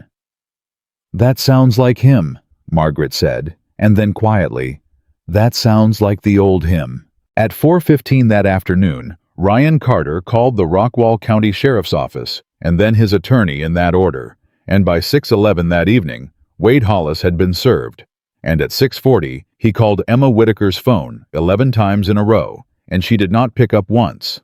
The 12th time she did. You did this. I counted it, Wade. That's all I did. Somebody else did it. 9 years I gave that company. You gave that company 8 months of $111,000, Emma said, and 40 of it came out of a dying woman's trust, and I hope you're sitting down for that part because I don't think anybody's told you yet. There was a silence on the line. Dying, Wade said. Good night, Wade. She hung up and sat in her car and shook for a while, and then she drove to the laundromat, and at 7:22 she found a note under her wiper blade in 8-year-old handwriting, and it said, Emma, my dad says you have to come to dinner because it is a work meeting, and work meetings are not against the rules. Please come. It is spaghetti. Emma Whitaker put her forehead on the steering wheel and laughed until she cried. The hearing was set for the 17th 9 a.m., and it did not happen. At 8:40 on the morning of the 16th, Marcus Hale filed a notice of withdrawal, And at 9:05 he called Ryan Carter personally, which in 31 years of practice he had never done, and said, "Mr. Carter, my client is withdrawing her petition with prejudice. She's also instructed me to send you a full accounting of the red line matter and a check for the whole of it, and she's asked me to tell you that she does not want it back and does not want to discuss it. Put her on the phone. She's not here. Marcus?" "Mr. Carter, in 31 years, I have never told a man what I'm about to tell you." A pause. "She's at the infusion center. She goes Tuesdays and Fridays, and she drives herself, and she sits alone for 4 hours, and she has done it since February. That's the entire message. I'll be resigning as her counsel at the end of the month." Ryan Carter drove there at 90 miles an hour and walked into a waiting room at 10:06 in his work boots with mud on them, and a nurse said, "Sir," and he said, "I'm here for Margaret Vance." Margaret Vance looked up from the chair with a needle in her arm and her reading glasses on, and a magazine she had not turned a page of in an hour, and her face came apart in a way that nobody in that room had ever seen, and nobody ever saw again. "You're not supposed to be here," she said. "That's not up to you anymore." He sat down in the plastic chair next to her and put his elbows on his knees. 14 months, he said. 12 now. Then we better not waste any of it arguing." Margaret Vance turned her head away and looked at the wall for a long moment. "I was going to take her from you," she said. "I know. I was going to say things about you in a public room. I know that too. And you're sitting in that chair. Margaret." Ryan Carter's voice was rough. "You lost a daughter and I lost a wife, and we have spent 3 years being the two people who could have helped each other, and instead we sent lawyers. That's on both of us. But I'm going to tell you something Emma said to me at 11 this morning, and then I'm going to shut up." He looked at her. "She said grief makes people do the worst possible version of the right thing." Margaret Vance closed her eyes. "That woman," she said, "is going to be a problem for the rest of my life." "Yes, ma'am," Ryan said. "About 12 months of it." And Margaret Vance laughed, and then she put her hand out, and Ryan Carter took it, and neither of them said anything else for 2 hours and 11 minutes. That should have been the end of it. It wasn't because a courtroom is a private thing and an office is not, and the office had already decided. Emma found out on Monday the 20th, at 9:50 in the morning, when she went to the break room and 4 people stopped talking. She stood there a second. Then she got her coffee and turned around and said, "Go ahead and finish it." Nobody said anything. "No, really. I'd rather hear it in here than in the parking lot." The girl from the front desk went red to the ears and said, "It's not we weren't. You were," Emma said. "That's fine. But I'd like to answer it because I'm going to be here another 61 days and I'm tired." She set the coffee down. "Yes, I met him in a bar before I worked here. Yes, something happened. No, I did not know who he was, and I found out on a Wednesday morning standing right there by that filing cabinet when he looked at me and called me the new temp." Her voice did not shake, and she would be proud of that for years. "I have not been given a raise, a title, a company card, or a parking space. I have been given $22,000 of somebody else's debt to Hector Salas, and I put my own name on it, and you can go look at the paper. It's in the second drawer." Nobody moved. "That's everything," Emma said. "It's not a good story. I don't like it either. But I'd rather you had it from me than from a man who stole $111,000 out of this building while you all worked here." She picked her coffee back up and walked out and made it to the supply room and stood in there for 4 minutes with her hand over her mouth. At 10:40, Cal Pruitt came in from the yard, and he did not say anything to her. And at 10:45, he came back with 11 men from the Sherman crew, and they stood in that office in their vests with their hats off. "Ma'am," Cal said, "we heard there was some talk." "Cal?" "We just wanted to be standing in the room," he said. "That's all. We're going back out." And they went back out, and one of the women at the back desk started crying again, and this time everybody knew who she was crying for. At noon, Ryan Carter came out of his office and stood on a chair, which was not a thing he did. "Y'all can hear me?" They could. "I'm going to say this one time. 3 years ago my wife died, and I quit this company without having the decency to leave it. Every one of you covered for me. Some of you took pay cuts I didn't ask about and didn't notice." He looked around the room. "Wade Hollis stole $111,000 while I wasn't looking. That's not on him. He's a thief, thieves steal, that's what they are. It's on me for not looking, and I've said that to the sheriff, and I'll say it to any one of you." Nobody breathed, and I want to say the second thing plain, because if I don't, it lives in this building forever. He didn't look at Emma. That was deliberate, and she understood it. I met Emma Whitaker in a bar before she ever heard of this company. I was drunk. She wasn't. She got my keys away from me and drove me home, and she has never asked me for one thing since. Not a dollar. Not a job.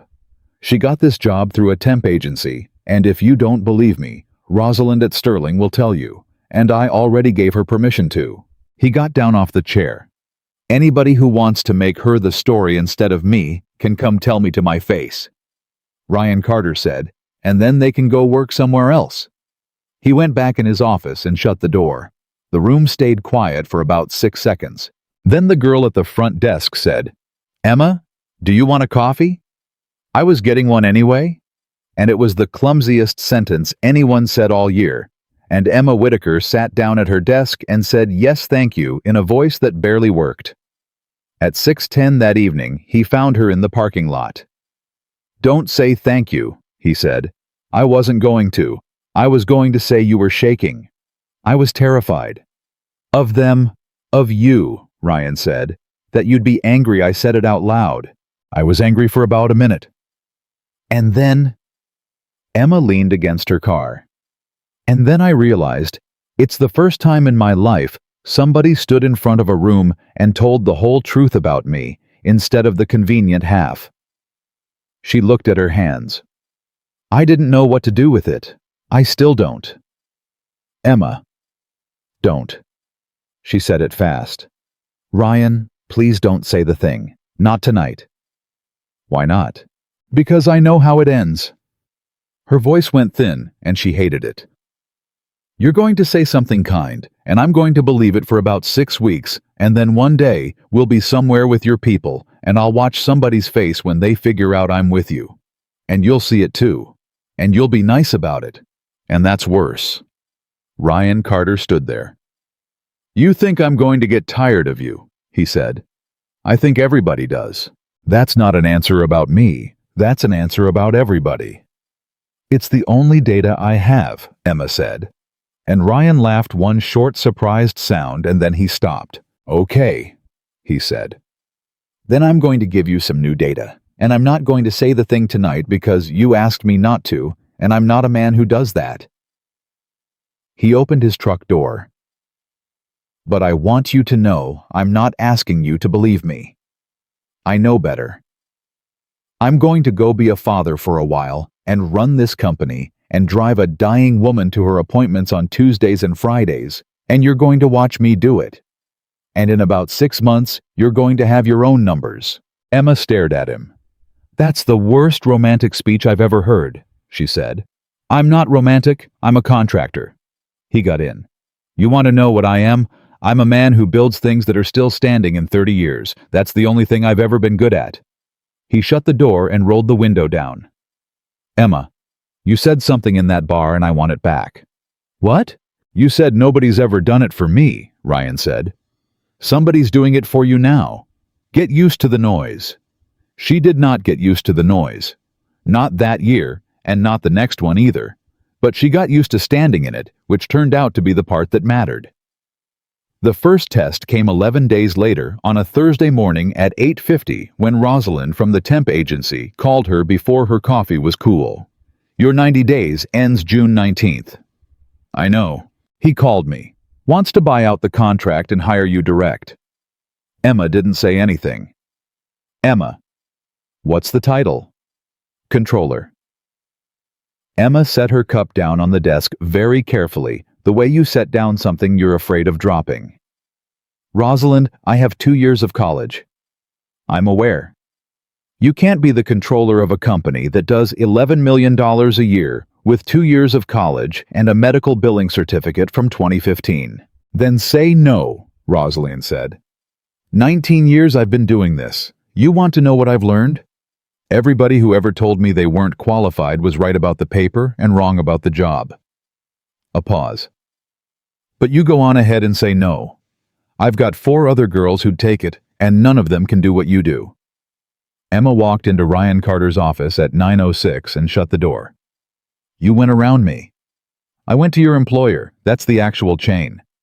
Don't be cute. Okay. He put his pen down. Yes, I went around you. Because if I'd asked you straight, you'd have said no in about 4 seconds, and I wanted the offer to sit on you for a night first. It sat on me for 20 minutes, and the answer's still no. Why? Because I'm not qualified, and you know I'm not. Emma. Ryan leaned back. 14 months, $111,000 walked out of this building past 2 accountants, 1 operations manager, and a bank. You found it on the floor of a supply closet with a legal pad in 19 days. That's not the same as a degree. No? He agreed. It's better. But fine. Here's the deal, and it's the only one I'm making. You take the title, and the company pays for the coursework. And if you fail the exam, I don't care, because you'll still be the only person in this building who knows where the money goes. Emma stood there. People will say you gave it to me. People are going to say something regardless, Ryan said. You've got 2 options, and one of them is being talked about while you're broke. She was quiet for a long moment. Say the number, she said. He said it. Emma Whitaker sat down in a chair without being asked, which she had never once done in that office, and put her hand over her mouth. That's more than my mother made in a year and a half, she said. That's about right for the job. Ryan, don't. His voice went rough. Don't thank me for paying you what you're worth. I've spent 3 years underpaying people because I wasn't looking. Take the money. Go sleep in a bed. The bed took 9 days to find.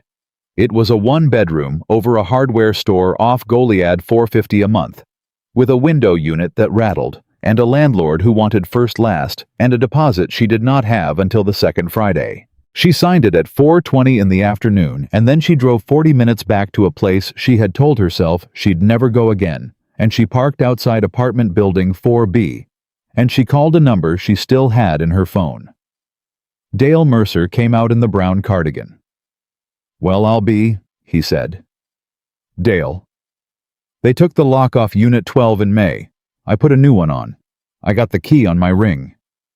He wouldn't look at her the way he never would. Been carrying it around 4 months. Why? 'Cause you'd come back for your mama's dishes, Dale said. A person don't leave those. They carried 7 garbage bags up a flight of stairs together, and when they got to the last one, Emma set it down in the middle of her empty apartment and sat on the floor next to it and cried like something had come loose.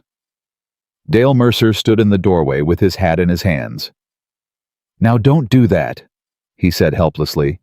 I'm not sad, Dale. I know it. I'm not sad at all. I know it, he said again, and he waited out in the hall until she was done, because he was 61 years old, and that was the only thing he knew how to do, and it was enough.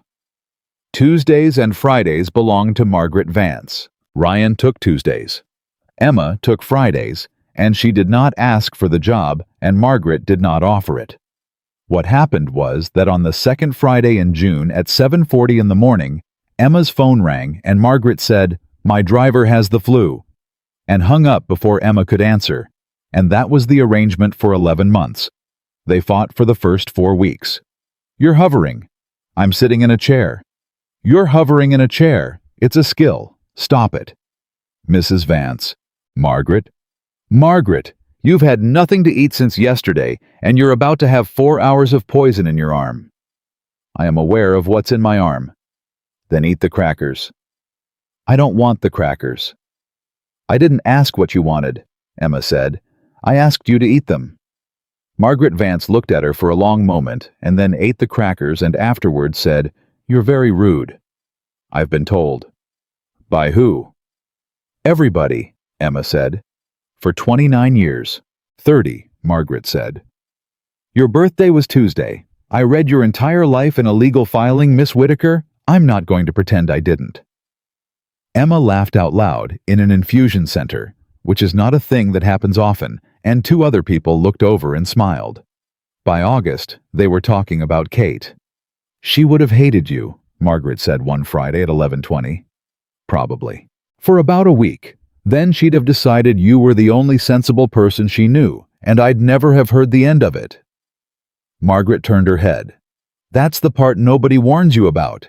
You keep meeting people she'd have liked. It happens for the rest of your life." "Tell me something about her that isn't sad." "She was a terrible driver." Emma froze. "Oh, don't do that." Margaret waved a hand. "Don't do the face. She was. She was a menace in a parking lot.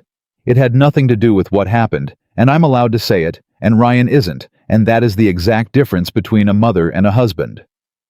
Margaret. "She sang in the car, and she couldn't sing, and she knew it, and she did it anyway with the windows down, like a woman with no shame at all," Margaret said. "There.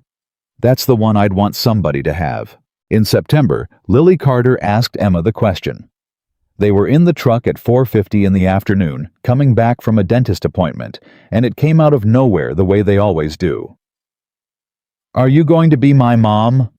Emma kept both hands on the wheel. "No," she said. Lily went quiet. "I want to tell you exactly what I mean by that because it's not the mean version." Emma took a breath. "You've got a mom. Her name is Kate. She was a terrible driver. She sang in the car with the windows down, and she couldn't sing at all, and she's yours forever, and nobody gets that job twice." "How do you know she sang?" "Your grandmother told me on a Friday." Lily thought about that for 4 blocks. "Then what are you?" she said. "I'm Emma," Emma said.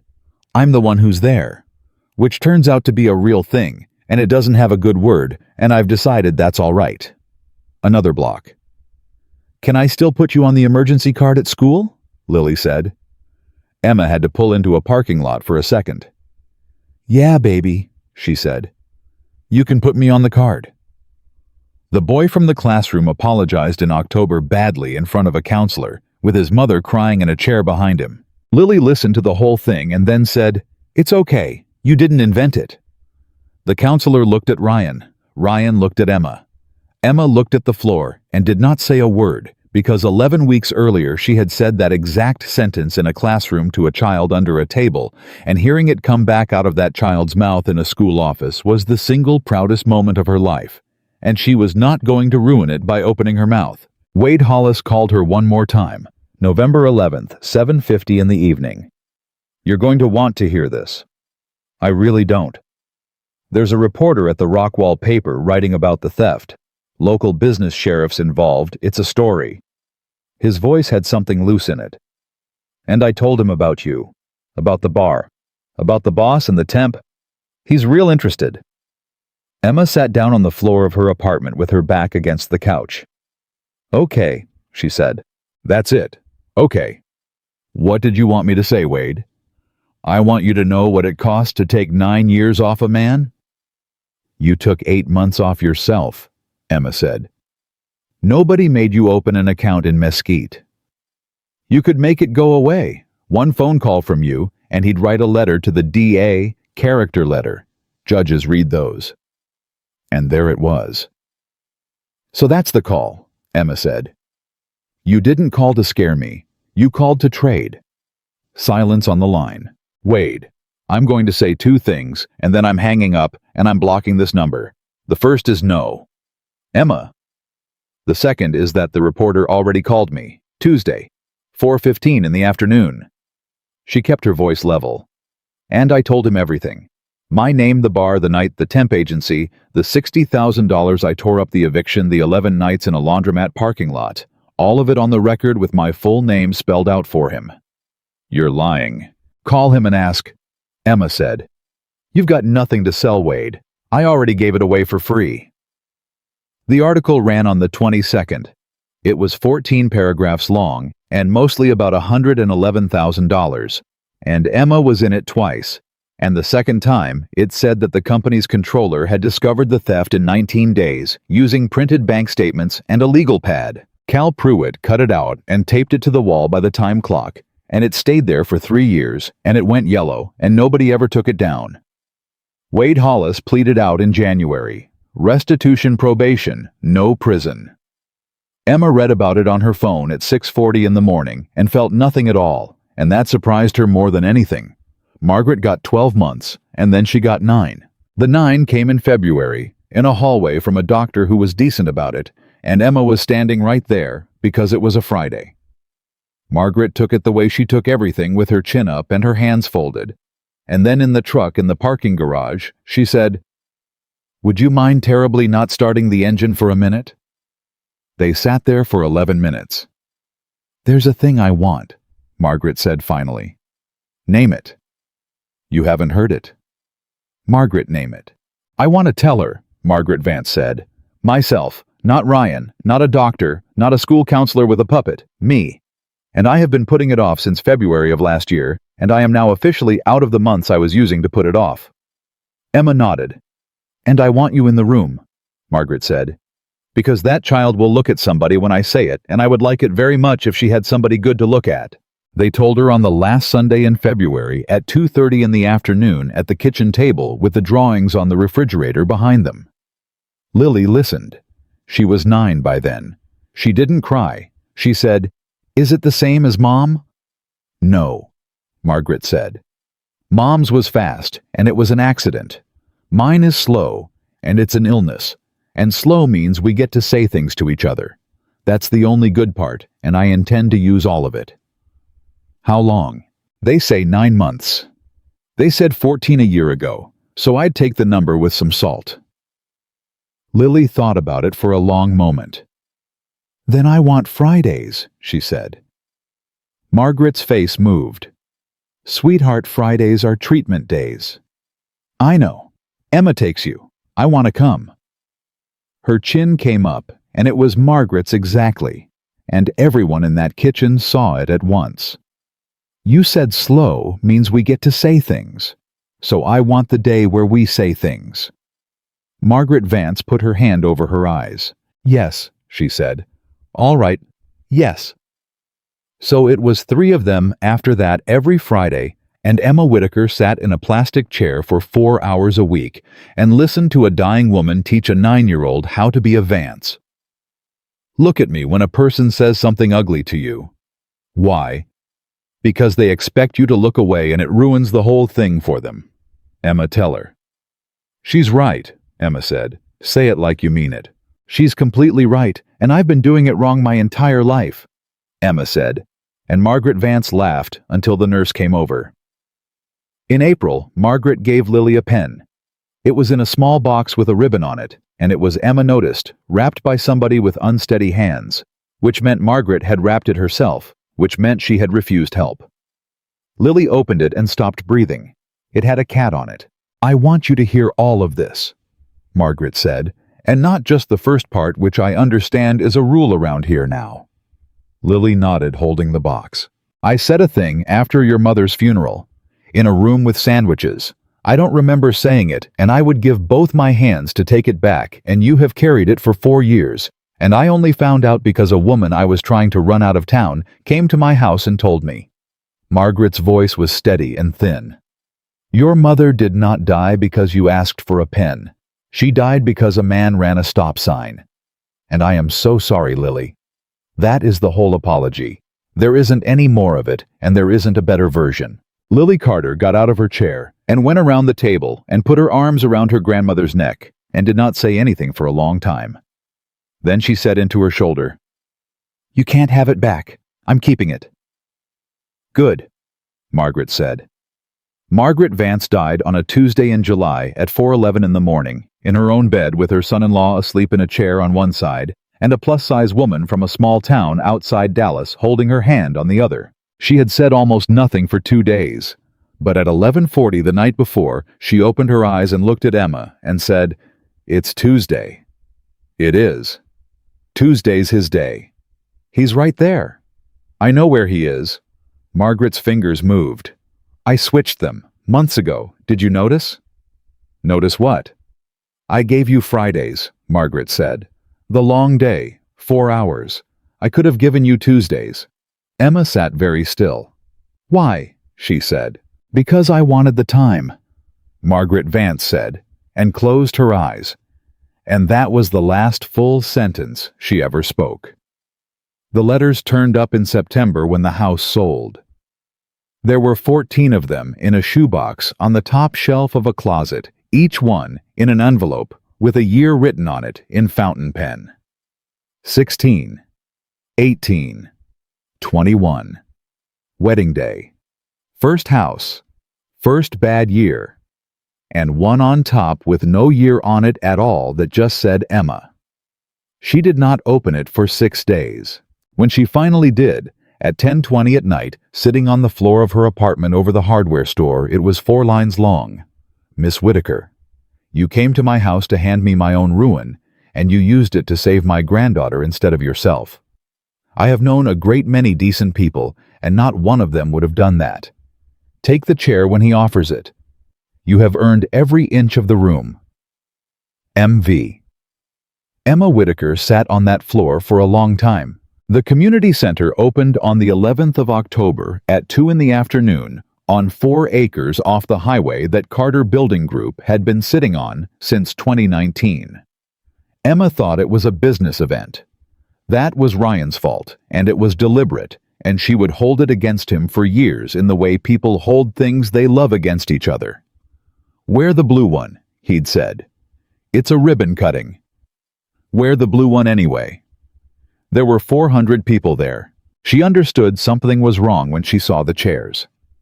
Then she saw Rosalind from the temp agency.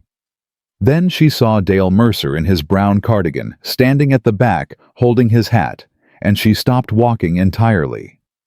Hector Salas was there with 9 men.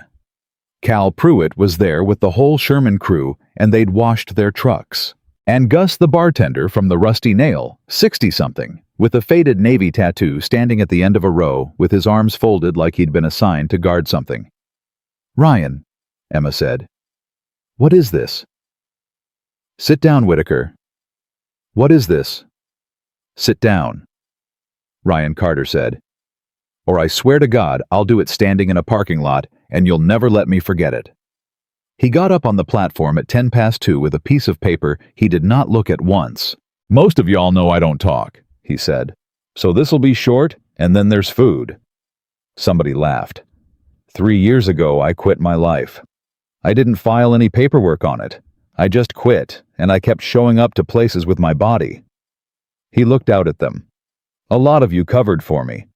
Cal, you ran 2 crews for 11 months on 1 crew's pay, and you never once said a word about it to my face." Cal Pruitt looked at his boots. "This building is going to be a day center. Free after-school program, 60 kids to start, and a grief group on Thursday nights, because I know exactly what a man does on a Thursday night when there's nowhere to be." He paused. "There's a name on the front. It says the Kate Carter Center. My wife hated my hours. She'd think a building was a stupid apology, and she'd be right, and I built it anyway, because she was never wrong, and I got tired of that being the worst thing about her." 400 people made no sound at all. "There's a second name inside," Ryan said. "On the office door, it says Margaret Vance, my mother-in-law, who tried to take my daughter from me in a courtroom, and who was right about every single reason, and wrong about every single method, and who I drove to chemotherapy for 11 months, and who I miss so bad I can't talk about it in front of this many people, so I'm not going to." He put the paper in his pocket. He never had looked at it. Last thing. And Emma Whitaker knew 400 people deep in a folding chair in a blue dress exactly what was coming, and there was nowhere on God's earth to go. 2 years ago, a woman walked into a bar off Buckner on the worst day of her life, Ryan Carter said. She'd been evicted that week. She had $11, and she watched a man she had never met get made fun of by a stranger, and she got off her stool and she put herself in between. Somebody in the Sherman crew said, "Yes, sir," out loud. She drove me home. She took my keys. And a lawyer offered her $60,000 to forget my name at a time when she was sleeping in her car in a laundromat parking lot with a coat over her, and she tore it up and dropped it in his coffee. A sound went through that crowd. She found $111,000 that 4 professionals missed. She put her own name on a subcontractor's debt when she had $4 in a cup holder. She sat on a classroom floor with my daughter and got a thing out of her that I couldn't get in 3 years. His voice finally went. And every one of you has heard the other version. The version where she's a woman who slept with the boss. I want to say in front of 400 people that the other version is the true one, and I'll say it every day for the rest of my life out loud in public to anybody. Emma had her hand over her mouth. Emma Whitaker, stand up. Ryan, stand up, please. She stood up because of the please. She always would. I'm not going to promise you a perfect life, Ryan Carter said. I'm a contractor. I don't promise things I haven't built. But I've had 6 months and then some. And you said you'd have your own numbers by now. That's not fair. No, ma'am, it isn't. You did this in front of Dale Mercer. I did it in front of everybody on purpose, Ryan said. Because you told me once that you'd believe it for 6 weeks, and then you'd watch somebody's face when they figured out you were with me. So I brought 400 faces, and I put them all in one place. And I'm asking you here and now, there's nowhere left for that voice in your head to hide. He came down off the platform. I'm not asking you to be sure, he said. I know you're not sure. I'm asking you to be here anyway. And Emma Whitaker, 31 years old, controller of an $11 million company, who had spent her entire life being the woman people were embarrassed to want, stood in a folding chair row in a blue dress and heard the 8th grade voice start up in the back of her head, and for the first time in 23 years, she did not answer it. She said yes. The noise that came out of 400 people was not a polite noise. Cal Pruitt's crew was on its feet. Hector Salas had both arms in the air. Rosalind was crying into a napkin and denying it. And Gus, the bartender, 60-something years old, unfolded his arms and said to nobody in particular, "About time somebody in this world got paid." Lily Carter got there first at a dead run and hit Emma at waist height hard enough to move her back a step. "I knew," she said. I knew I've known since March I had to not say anything for 7 months. 7 months. He practiced it in the truck, Lily said. He's real bad at it. That was the good one. They were married in April Small at the center 40 people. Lily stood up with them holding a pen with a cat on it because she had asked if she could and nobody had been able to say no. Dale Mercer walked Emma down a very short aisle in a suit he'd bought in 1994 and gave her away, and then sat down and cried harder than anybody. And on the table by the door where the cards go, there was a shoebox with 14 envelopes in it, and one on top with a year written on it in fountain pen that said simply the year it was, because Margaret Vance had been a woman who did her arithmetic and had allowed herself exactly one guess. Ryan read it out loud at the end. I told you both this would take 14 months. I was wrong by 4. Ryan, look at your bank account and your daughter in that order every single week. Emma, take the chair. Lily, sing in the car with the windows down. You cannot do it well. Do it anyway. That was the whole thing. Some nights, years later, Emma Whitaker still woke at 5:40 in the morning with her heart going like a hammer and one sentence arriving fully formed in the dark, the old one, the merciless one. And it took her about 4 seconds now instead of 4 hours. Because she'd learned the true thing finally, the one nobody had ever told her. She had not been saved by a rich man on a rainy night. She had walked into a bar with $11 and no home and no reason left, and she had stood up off a stool and put herself between a stranger and a cruelty, and every single thing that came after came from that and from nowhere else. The world had spent 29 years telling Emma Whitaker that her body was the first thing about her. It was wrong. The first thing about her was that she got off the stool.